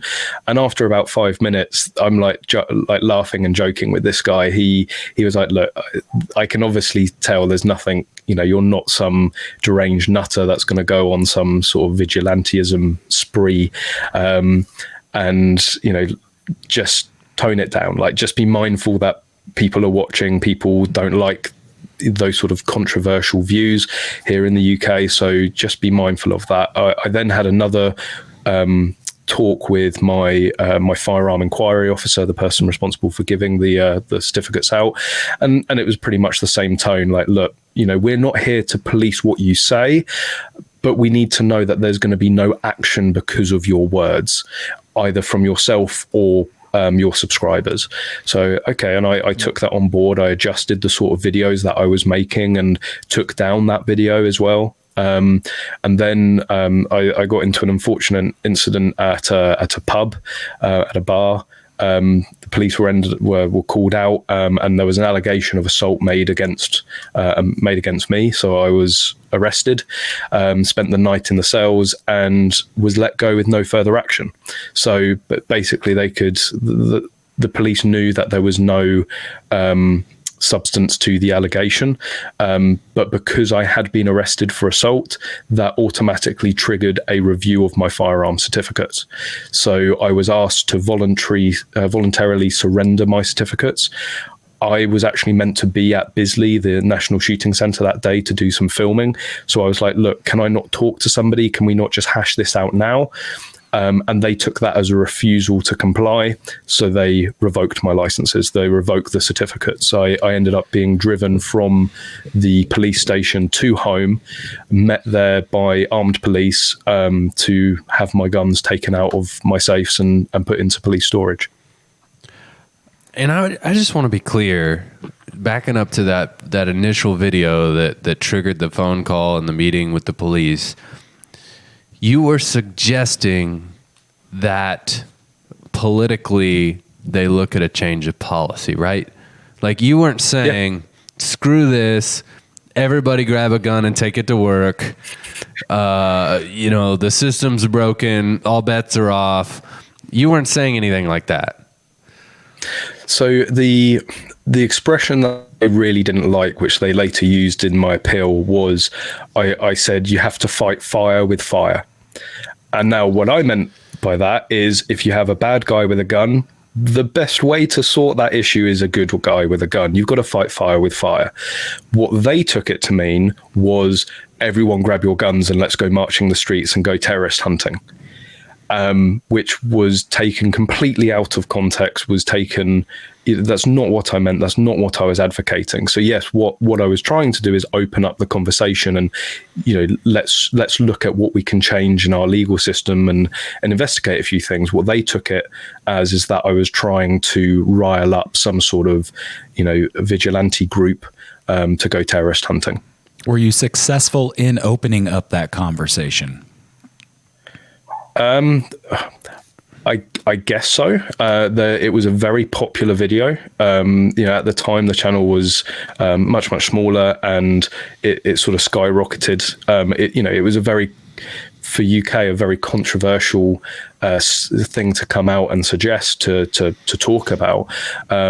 So it got shared a lot, and I think people did start having that conversation, and I get a lot of people message me while people understand that in some ways I'm risking various things in talking about these things. They are grateful that I'm opening it up. I'm sort of making it okay in a way to talk about it, to discuss it, but then instantly people look at what's happened in terms of my certificates, and they tend to steer clear of that of that subject matter.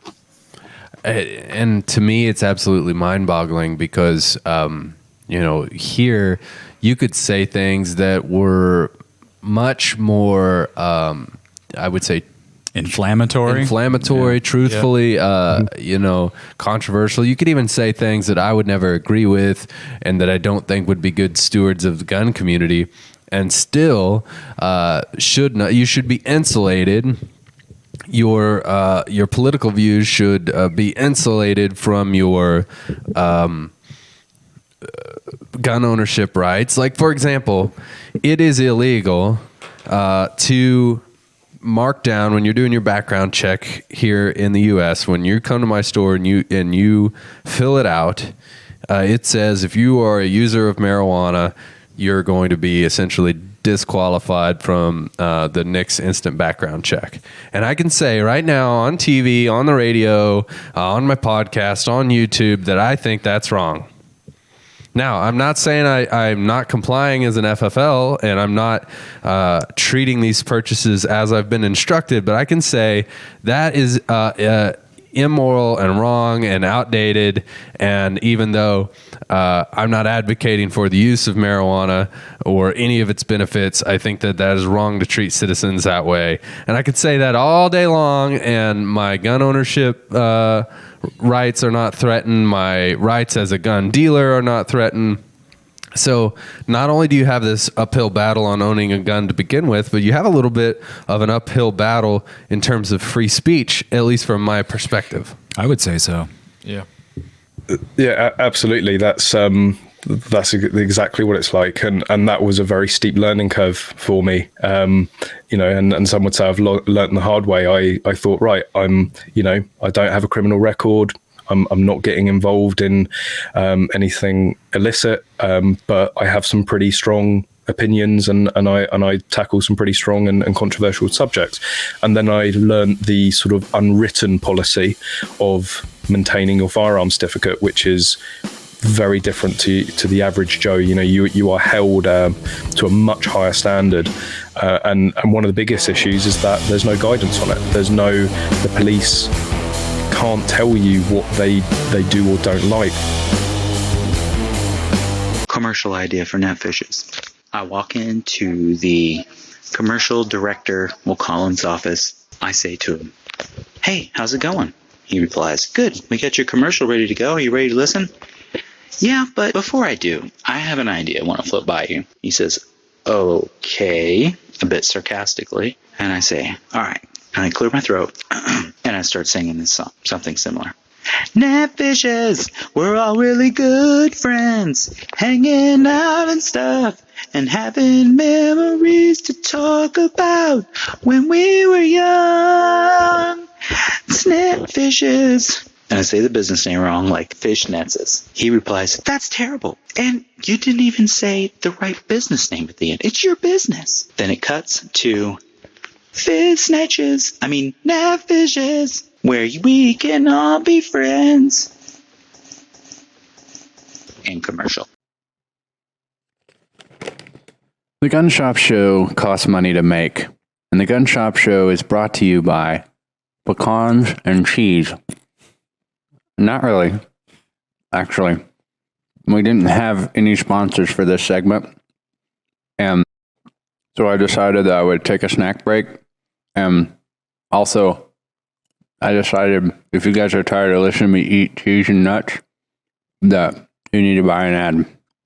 So from now on, if our ad sponsorships don't sell out, you're going to have to listen to me eat nuts and cheese. In order to sponsor the Gun Shop Show, send us an email at thegunshopshow@gmail.com. Next week, chips.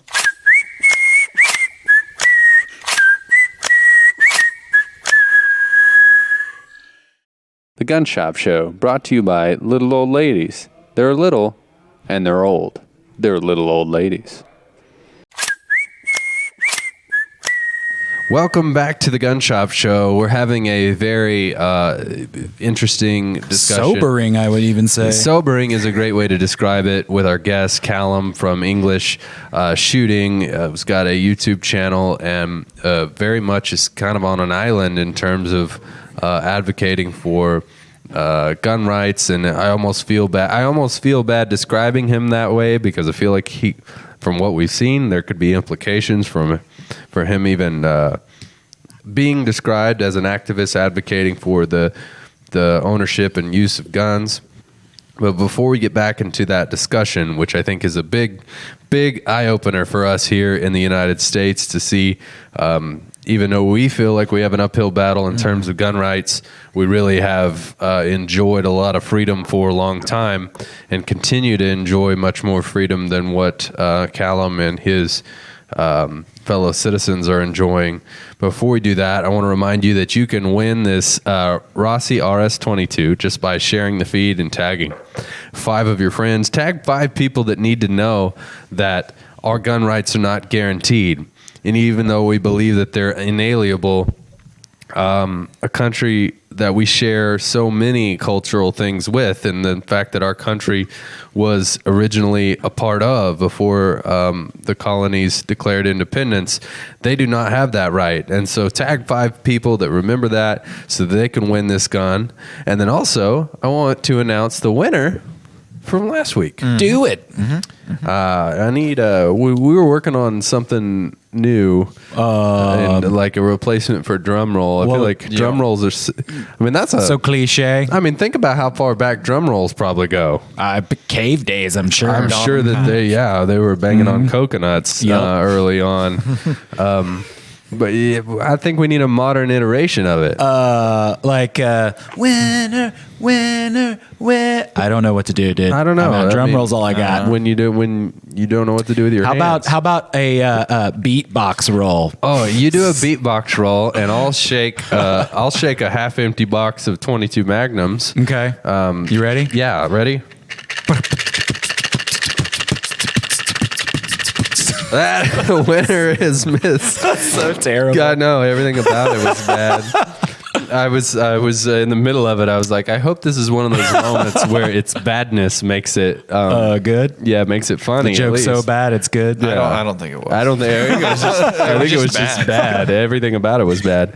But I'm kind of ruining this lady's moment. You notice that? No one's gotten this much fanfare for a winning. Let's that's just for sure. do it. You know, normally they could like clip this out and be like, "Oh, look, here's the little video of me winning," and now they're just be like, "You know, it's not even worth it. I don't want my name attached to this." keep the gun. Just go ahead and keep it. Actually, if you could delete me and block me from all of my remove me from your subscriptions. group. Yeah, and that impression we were just doing is of our winner, Miss Kim Hunter. Yay! Kim Hunter is the winner of the Ruger Wrangler 22 long rifle. She's one of our Springfield listeners. Hey, welcome. We have listeners all over the world, but we've got an especially large little infestation of them down here in Joplin and Springfield area. Infestation, good word. You know,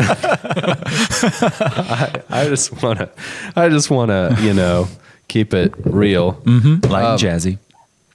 Okay, Callum, we were getting into you sort of learned the hard way both the rules and what it sounds like the cultural, both society wise and probably the culture within law enforcement there is just not an easy one to navigate.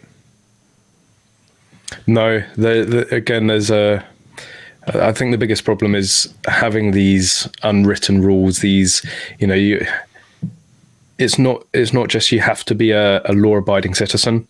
You have to maintain yourself to a much higher level to maintain your certificates, to not have to not brought into question your suitability to own firearms. So, one of the biggest things that I've been calling for over the previous few years is guidance on it. More people, there's certainly a big wave of younger shooters coming into the sport, and everyone's on social media now. I think it's about time we had some sort of guidelines, what can and can't you do. A lot of people fear that if they do put it in black and white, we're going to lose a lot of things that we can do now, which would then make you unsuitable. But, I've heard stories of this guy in Wales. He went shooting in America, took his son. His son was quite young, and his son was shooting a handgun, took some pictures of it, came back a few weeks later, uploaded one to Facebook, and got a knock on the door from the police going, "Where's the handgun?" He's like, "Oh, what?" Yeah, they tried initially to remove his certificates because once they found out that it was done in America and therefore no laws had been broken, they tried to bring in to question his suitability to own firearms for allowing his young son to shoot the gun. So it was like a real, that was just like, what the hell? He's done something safely and legally in another country, and you're using that to potentially remove his certificates. But I think a lot of the time it's a lot of people are fearful. Our legal system is very much tilted towards the police. So I did have the opportunity to appeal the revocation of my certificates, but that was with the knowledge, I luckily was a member of an organization which provided insurance, legal expenses insurance. But for a lot of people that don't have that, that you're going to get hit with a bill in the thousands of pounds if you lose. So the police, they don't care. It's just another day for them. They go to court, they lose and pick up the bill. Well, it's not their money. Whereas you as the individual, you're putting thousands of pounds online. And it puts a lot of people off. There's a lot of people that just roll over and give up and will just do what they're told, whether or not that is right. I was working in a gun shop for a while, and the police, there was a private range on site. The police actually came and tried to shut down the range. Well, it wasn't the police, it was the firearms licensing department. Again, they are police staff, but they came in saying that the range wasn't safe. It's not in the firearms licensing remit to decide range safety. They are not there to assess ranges. They are there to issue certificates and monitor, legalities with firearms. And if the person that ran that gun shop wasn't more, I think, headstrong, they probably would have just rolled over and said, "Okay, we won't use the range." And there's a lot of people that would have just done that, whereas he stuck to his guns because he knew that they were in the wrong.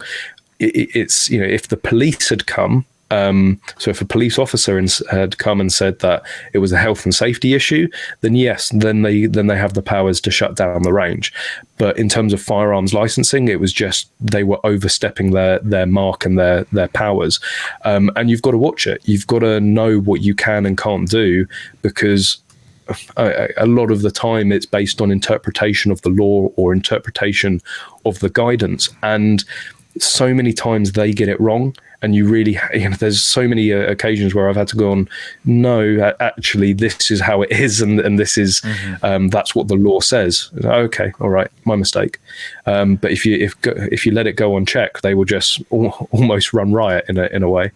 Yeah, our governing agencies are that way, and I could tell stories about everything from city building codes to the ATF, where if you just seem to be chomping at the bit to do whatever they require, all of a sudden they start requiring endless amounts of tasks. And so I could presume, I think that's the nature of government. That's the nature of the state, unflinching and impersonal. And like you mentioned, it's no skin off their back. They're part of the machine. So if flexing their power is what makes them feel good on that particular day, then that's what'll happen. So I gotta ask you, have you ever seen the movie V for Vendetta? I haven't actually. No, it's on the list. I wonder if it's worth it. I wonder if it's even allowed in your country. So it depicts sort of a dystopian scenario, and it's set in England, and the government at the time is completely corrupt and dystopian and visits people based on things that they say and do, and it even appears to have it's set in some future problematic time, after tragedy has shaped the political environment. But from your description, and I don't think that you are being, to me, you seem like you're reserved and very calculated in your presentation of the way the system is. But it seems like it's almost like is what is depicted in this movie. And so if you ever get a chance to watch it, I'd like you to see how far-fetched is it compared to reality. Sure. Yeah, I'll do that. I mean, I've in a way I've seen it from both sides because of my and this is sort of another thing that I think is, it sort of makes me laugh when I look back at it.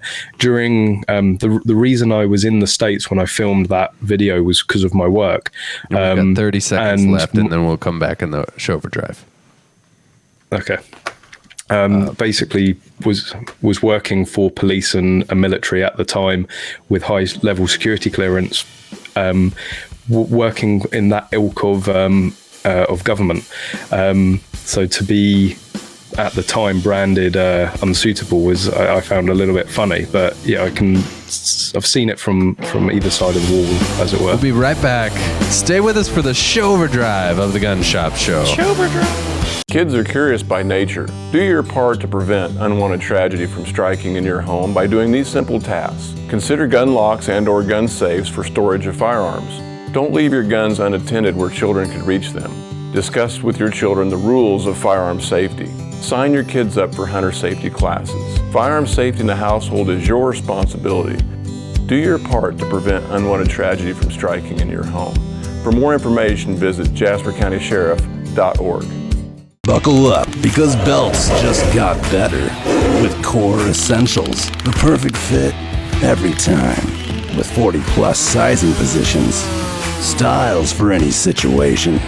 Whether in the boardroom, crushing sales and taking names, on your next adventure, in the great outdoors, or when you're done for the day and ready to relax. Get your perfect fit with Core Essentials.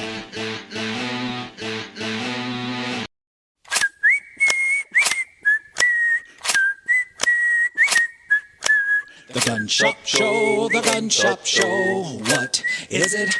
We don't know. The Gun Shop Show, the Gun Shop Show. Here we go, it's the Gun Shop Show. 2 sip cams.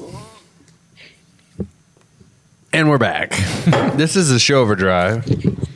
You know, this is the part where this is where we tell you how we really feel. And this is where you question why you're listening. Yeah, you're like, I got here for the free RS-22, and I somehow stayed for the show overdrive, and I somehow regret everything about it. No, we were talking to Callum, and we got into it a little in the break. We were drawing the connection, you know, a government that would knock on your door. You said this actually happened to you because of social media. Retell for the listeners a little bit about what happened to you with social media. So during the appeal in court, they said that, you know, if I was unsuccessful in appealing, that I would still be able to sign over my guns to friends so that I could go and shoot with them. And friends would be able to buy guns for me to be able to use. And I ended up, you know, going with a friend. He bought a gun for me. I took a picture of it and put it on the English Shooting Facebook page saying, you know, just bought this, going to go head to the playground and run it in.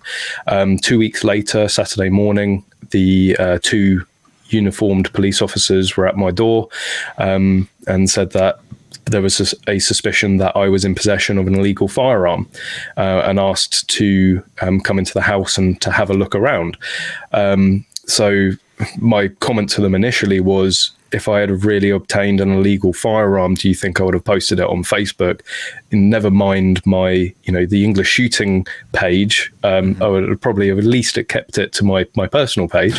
Right. But they were like, you know, can we go and look in your safe? So I've still got the safes that I used to store the guns in. And again, I said to them, so you're accusing me of having an illegal firearm, and you're thinking that I'm going to put it in my gun safes, that you know where they are? And they said, well, no, we'd like to still check it. So okay, and I bit my tongue on going back to them and saying, like, look, they could be anywhere in the house. Do you want to check under the bed? Do you want to check in the attic? Because I knew if I'd have said that's what they would have done. They would have had the whole crew down, ripping walls apart. Crawl space. I have a question, not to slow you down, but do you have the right to say no in that instance? Can we come in your house? Can you say no? Yes. So back then, I was still very much, you know, I don't want to say I distrust the police, but I'm certainly a lot more wary after having various accusations made towards me and this incident itself, and to know that I am a target of certain departments within my local police force, being referred to previously as the issue by a senior member of the police staff. But yeah, you can, unless they have a warrant, you can say no. Even as a firearm certificate holder, there is the general consensus that you will have random checks, but they're not so random, because even if an FEO turns up at the out of the blue, you can say, look, it's not convenient right now. You know, if you've made a sort of a time and a date, you've booked an appointment with them, I think it might be a bit more suspicious if you turn around and say no to them. But usually they will give you some warning, and usually they will try and find a time that is good for you. But again, on that note, there's a very sort of serious thing with firearms ownership, which is because you have to keep them in a safe. Only the certificate holder is allowed access to that safe. Only the certificate holder is allowed to know where the keys are. and there was a story of an FEO, firearm inquiry officer, turning up to a firearms owner's house, knocking on the door. They weren't in, but their wife was. And unfortunately, the firearms owner had told the wife where his gun keys were. So the FEO said, "Oh, your husband's not in. Do you mind if I still come in and just do various checks?" And she looked up and said, "Well, yeah, I know where the keys are. I can let you into the safe." He lost his licenses. He had the guns taken away because he had entrusted somebody who hadn't been vetted, who hadn't obtained certificates with the keys to access to firearms. Wow. If you can't trust your spouse, who could you trust? Right. And I'm just thinking how much, obviously, legally speaking, just from a legal system, this is so much different. But even culturally, it feels so foreign. I know it is foreign, and that's kind of a bad word to use. But when I think about the bond of information between a husband and a wife in a healthy marriage, and my wife knows the condition of my digestive system.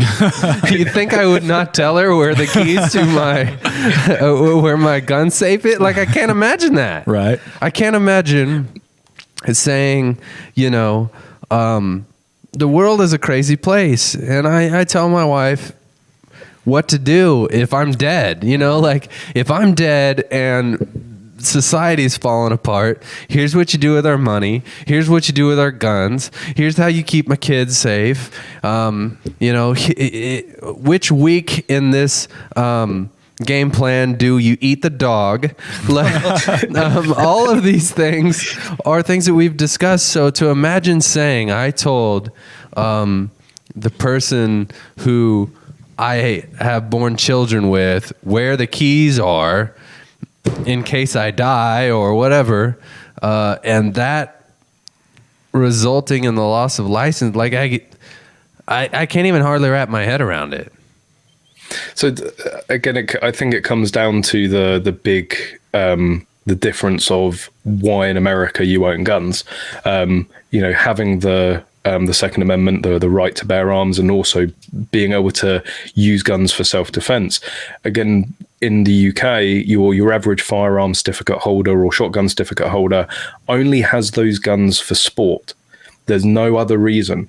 So when you look at it like that, why would your spouse need access to your guns? Because if they're not interested in going into the sport, why do they need access to it? It's almost like if you've got a fast car in the garage that your wife doesn't have any interest in, why would she need to know where the keys are to it? It's sort of that ilk. But again, I can understand why it's a bit nuts for you guys. It's hard to imagine, and I do understand that it's straight up culturally it's different. But it is just, I can't even separate in my mind gun ownership from basic survival, from the God-given right to have it so that we don't end up with a government like the one you're describing. I know that I'm telling you things that you already know and understand, but I don't want to take up too much of your time, and I don't know how close we are to your when does it, how much of your time do we have left? Let me ask that. I'd say about 15 minutes. Okay. Then in that time, I'd like to ask you, do you know when, or maybe it was never the case, but when did the sort of policies and the conditions develop in the way that they did? Has it been that way since pre-founding of America? Was gun ownership considered not a right, not part of things that British citizens did by default? So, as far as I'm aware, there's been legislation for hundreds of years in terms of gun control, but I think the most significant early on was in the early, I think it's around 1910, 1905. that's where they really started to. You had to get a shotgun certificate, but it was more like over here we have fishing licenses as well. It's more of a, like, you just pay the post office some money and they give you a card, and it's a lot more informal. Really, I would say the biggest, as far as I'm aware, and I'm not a historian on it. There's far better people to ask, but it was really the two shootings. It was Dunblane and Hungerford. So I forget the specific dates, but I think it was 1996 and 1980, around that. It was around that sort of period, but the most significant was Dunblane, where we lost handguns. I think they ended up taking a much harder view after that shooting, in terms of who they issue certificates to, why people have the certificates, what their manners, mannerism and behaviors are like, and also with that we lost the use of handguns. So that's what lost us the ability to own handguns, is because the guy went into a school with two handguns and killed, I think it was 20 kids. Which is tragic, and obviously that's a problem that we still have to contend with in the United States as we have mass shootings. But another thing that kind of is showcased in your description, I think, again, I keep using the word culture, but it appears that the sentiment among the general public in the UK is more of a blend of cooperativeness with, it's like, yeah, the rules are this, but also just as a general policy, if a police officer comes up to me, then I'm a believer in the system. I think that this is what's the right thing to do, and I don't want to be of any trouble. I'm certainly not a bad guy, and I can showcase that by doing whatever you ask me to do. Which is, there's some of that here. Like, there's some very compliant minded people, but overall, there's definitely a tone of like, wait a minute, who are you? And even if that's the rule, I don't know that I believe that that's right, and therefore you're on trial. The whole system's on trial. Perpetually. I'm exempt. I declare myself sovereign of whatever you have to say, and that if you're going to come at me, then let's throw down. And that's just, even though that may not be the literal thing that takes place, like, that's the sentiment that we hold, and I don't know if that's just... I know that day to day, we feel like the whole independence movement that America had is really far gone, and but apparently some of that sentiment carries through to today's culture. The difference in the type of people that came here and wanted to throw off the burden of a government system like that. Apparently that's still reflected in the average perception of the individual in our two countries.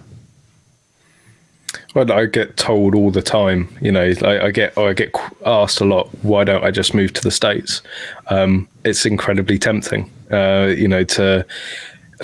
it's more like, I don't mind playing by the rules. If someone lays out what the rules are, okay, I'll do what I need to do within that boundary.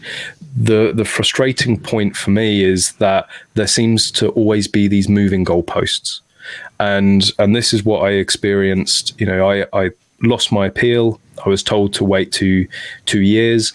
I was told one thing, so I was told not to make it public, not to talk about it online, just to keep my head down and carry on what I was doing.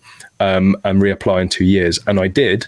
And then the police came back and said, actually, you've been deceiving people for 2 years, giving them the impression that you've got certificates when you don't.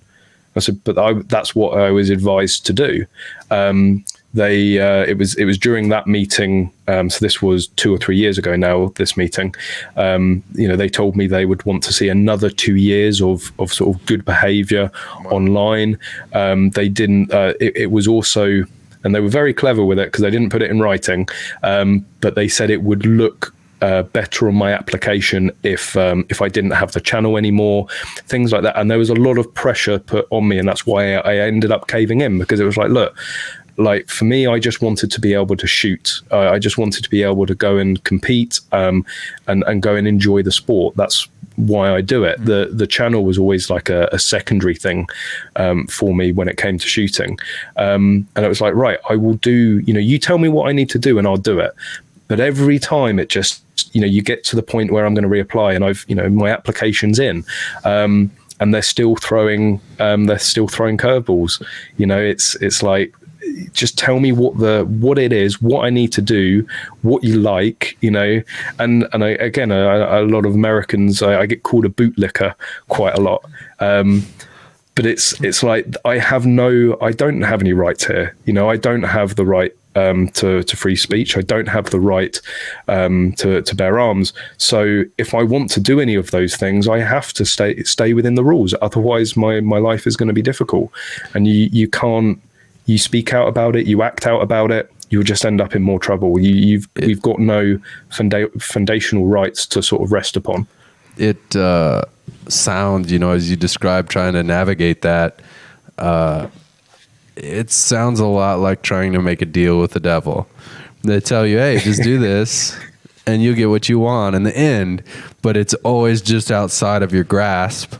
And I would never call you a bootlicker. I am actually very thankful for your opportunity to remind us how fortunate we are and to have this kinship with you through shooting sports and through gun ownership.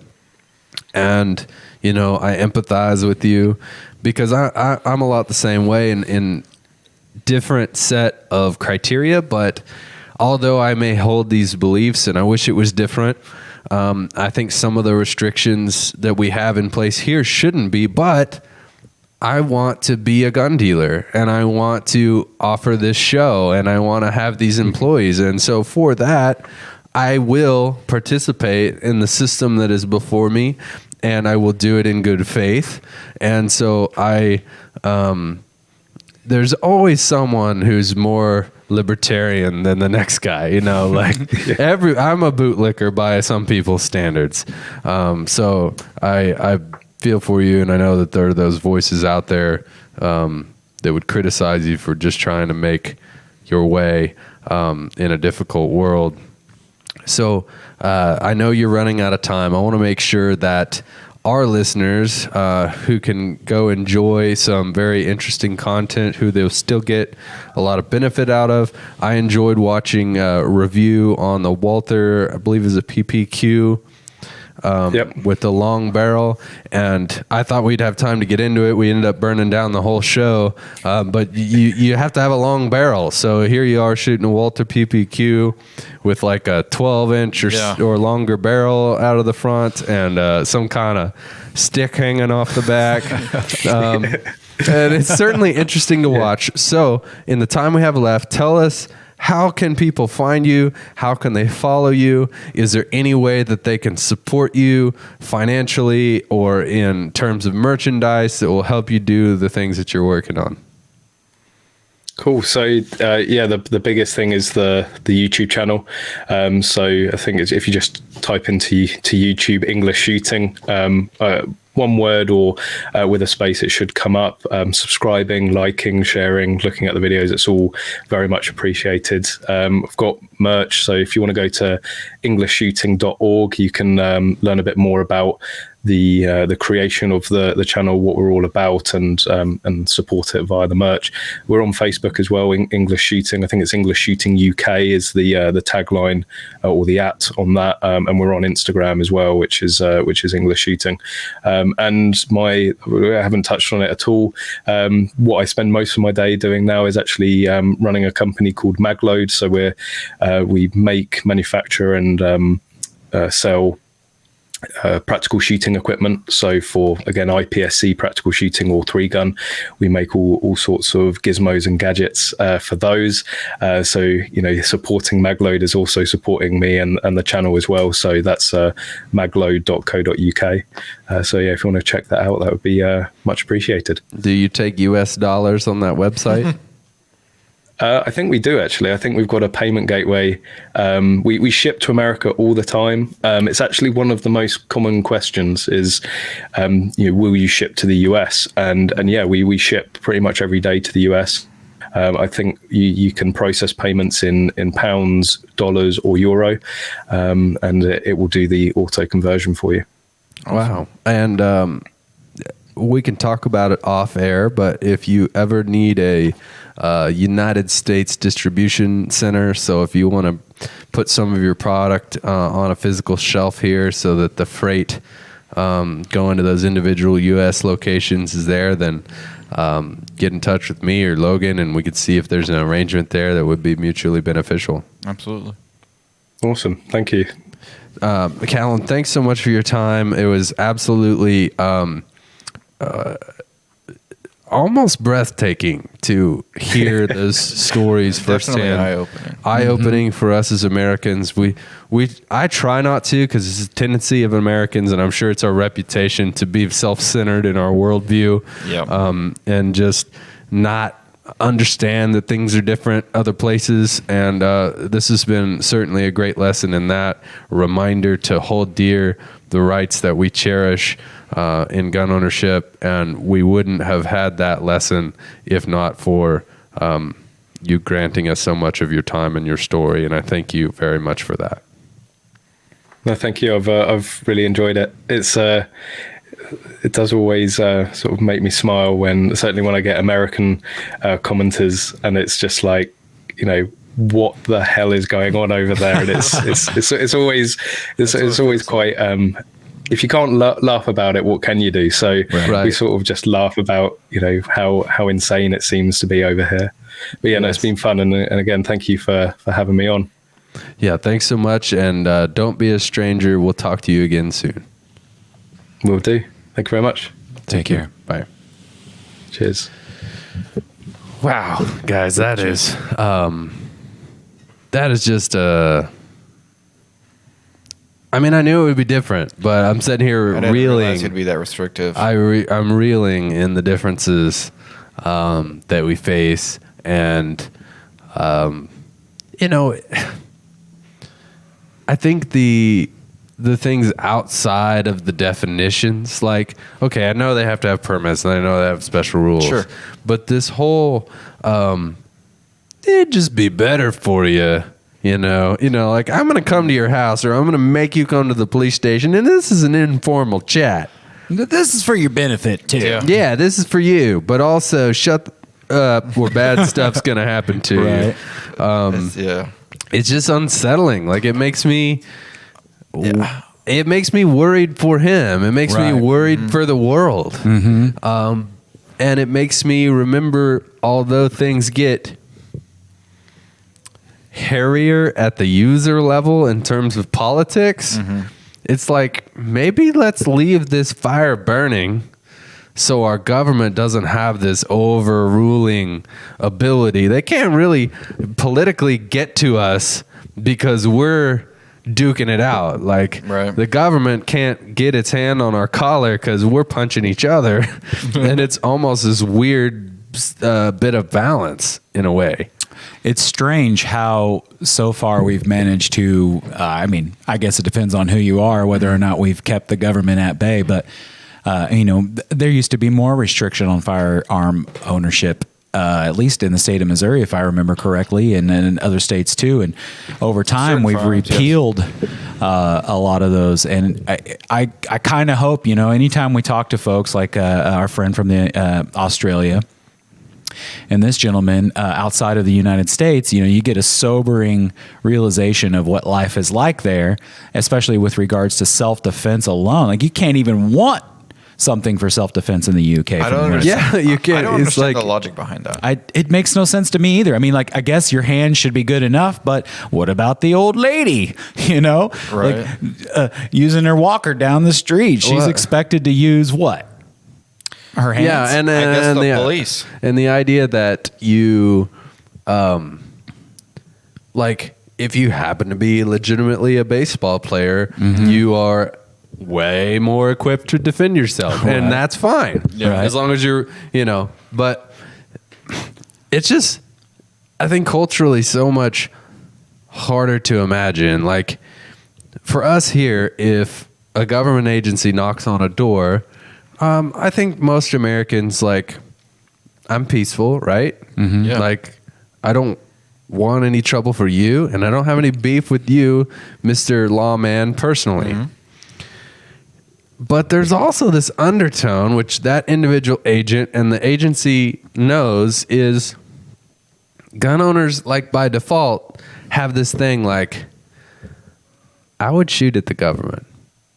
I'm not saying I'm going to shoot at you right now or that this constitutes it. Just know I reserve the right to do so. Just know that if not me, maybe that guy that lives across the way, maybe my friends, and maybe not today, maybe that's not even in this discussion, but just know that there's a discussion and there's a set of circumstances in which not only do I have this gun for a variety of other purposes, including these sporting disciplines and whatever else, but also on my list, which I'm willing to write down publicly, is shooting at the government.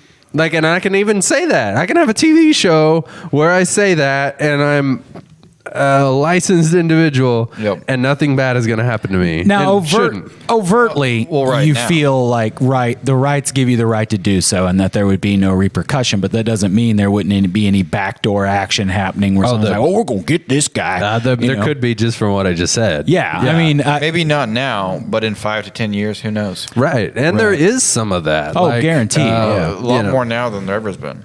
I think it's just human nature, and not like it's an upside of human nature, just human nature that if someone angers you, you now have a grudge or a vendetta, and you're going to act in accordance with that grudge or that vendetta, and they're going to do something that will negatively affect you. It could be a range of things, but something that doesn't really bother you personally, but also something that could spend up thousands, if not hundreds of thousands of dollars with you in court defending yourself. Right, which is like, if all that, what you just described, was not true, then none of us would be members of U.S. Law Shield. Absolutely. Because we don't plan on doing anything that would get ourselves in trouble. Right. In fact, we spend a lot of time training and planning and discussing ways to do the right thing and to be compliant and understand the law.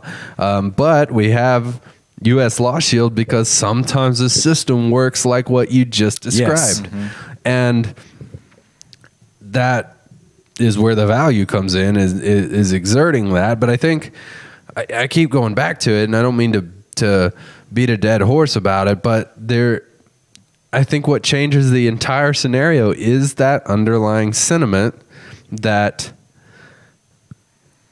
we own the government. Yep. And like, I'll even do things that I don't really feel are right within reason, because I feel like the benefit, or at least the collective of us sorry guys, I coughed right into the mic. The benefit is still something I'm okay with. I'm good with that arrangement. Just like any other voluntary sort of arrangement. Okay, you hold down the fort. Yes. Yes. Sorry, caught me off guard. I was thinking of something else. No, it's one thing that I found interesting was that the government and law enforcement over there can essentially monitor your social media. And if there's anything that they don't like, say bye-bye to your guns, which blows my mind. Now we're kind of seeing that here with some censorship and basically censorship. Censorship is what it is, but there are some that's leading to like lawsuits and whatnot, and like with the most recent shooting and LeBron James tweeting out that picture of that police officer with the caption "You're next." I mean, some of that stuff that would never fly in the UK. Like, you would be reprimanded for that. And should he? Probably, but does he have the right to say that? Well, At least in the U.S. The court of Yes. public opinion is what should be at work here, not the government. If private companies want to absolutely, act in a certain way, that's all fine and dandy. Do what you want. Kick people off your platform, that's fine. But as long as the government doesn't write it into the law, then that's okay, because people will change over time and companies will come and go. But government, it doesn't come and go. Not without revolution. You're not going to just whitewash all that stuff. And a couple of things Eli said that I want to point out is I too believe that the government works for me. If not, the preamble of the Constitution wouldn't say "we the people." It is our government. I do not fear my government. And I also, even though my ancestors didn't come here in 1776 or predating that, the spirit of independence lives and thrives within me. I can't imagine living here and then moving to the UK and living there. Oh. Do you think there's a UK law shield? Let's find out. Maybe there should be. To get 2 months free with the UK Law Shield.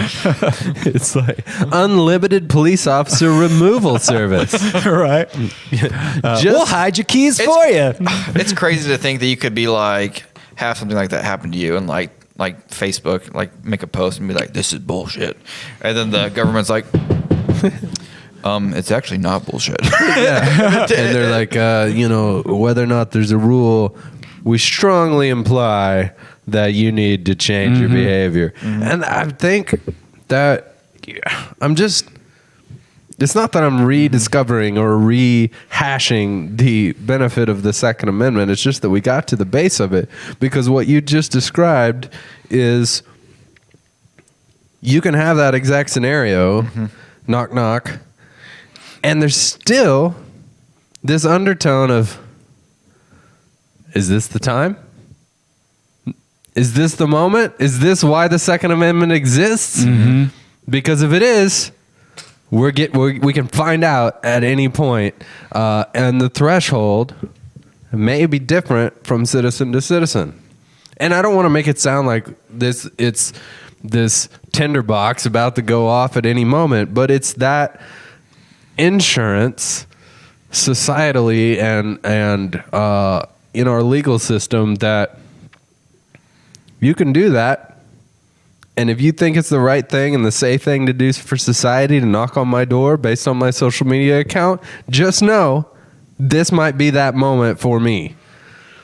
And maybe for a whole segment of society. And just know that there are whole groups of guys that meet and organize and train and decide collectively when that moment is for them and their family and their relationship to liberty itself. I don't believe we're there yet. I don't necessarily believe that we're there given the certain circumstances or the current circumstances, but at some point we very well may be. Well, and I agree with you. We're going to be armed.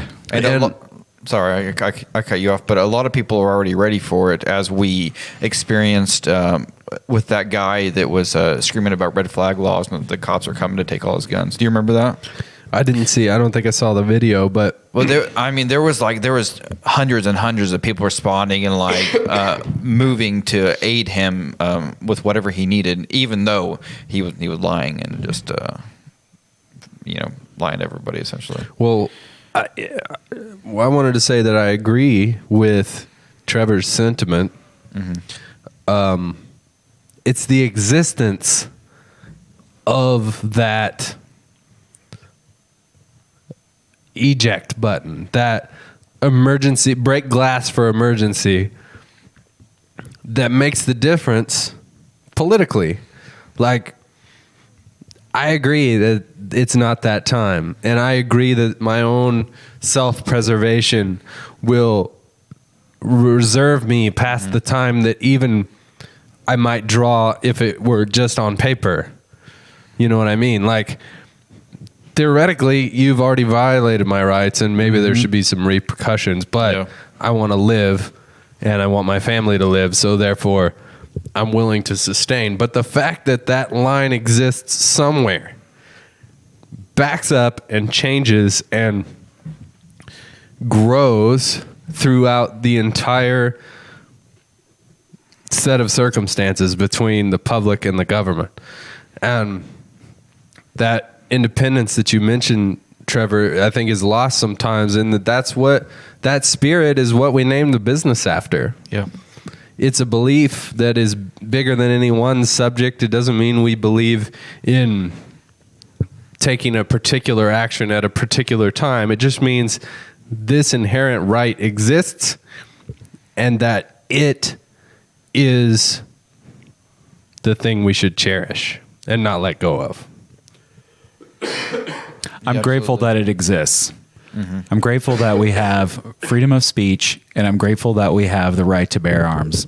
Yeah, and us as gun owners, I don't think most of us, a good vast majority, want to come to blows with the government.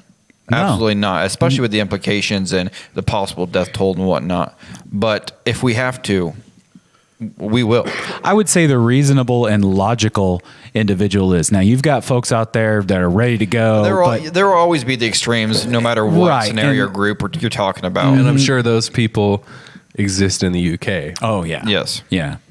I got into a back and forth with some folks over expanded background checks, and not that I was for or against them, but they were very much against the idea of government oversight, so to speak, or whatever. I just simply mentioned to them that filling out a 4473 makes you compliant with gun laws.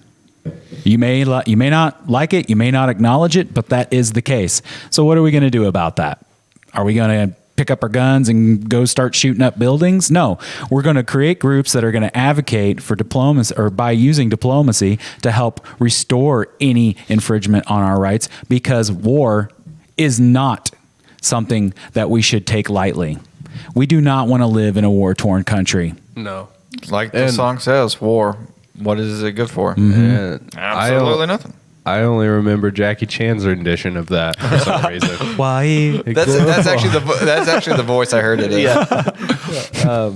I would have done it, but I don't know if that would have been offensive. I don't know. Go ahead and don't do that. Yeah, You go ahead and stop right there. Right. Stop right there. Now, if we do a impression of someone from the UK and someone from Australia, it's okay, or South Africa, doesn't come across nearly as I did it today racist. in the show. I know. But it seems as though if you change the race and then do it, is it racist? Not okay. Yeah.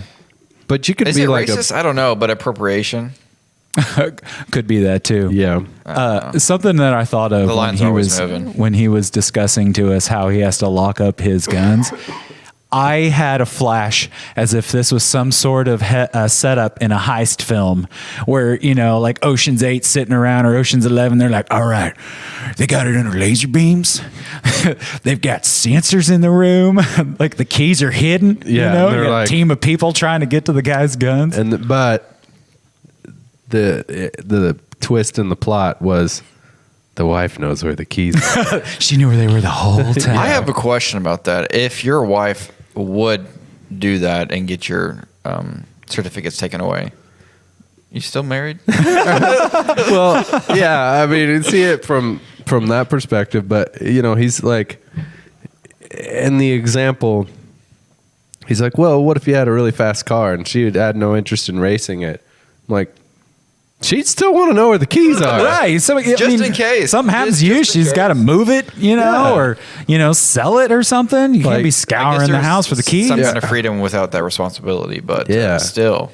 Yeah, she's going to back the car out of the garage. Yeah, and in this case, she was just trying to comply with what the police wanted. And so if she was like, I don't know where the keys are, and they're like, well, that's a problem, then, I don't know. It's another I know. She probably thought if I tell him, I don't know, you're going to have to come back later. I don't know nothing about it, that she would have got in worse trouble. Right. It would have been great, though. She'd been like, yes, come on in and have a spot of tea, and let me go get those keys for you. In fact, they're right here in the little boot that I have. And she's like, just let me reach down in here and go ahead Get those for you. For your eyes And they're only. like, hey, that's not the keys. And then the twist is she walks over and she's like, Turns out it was the keys.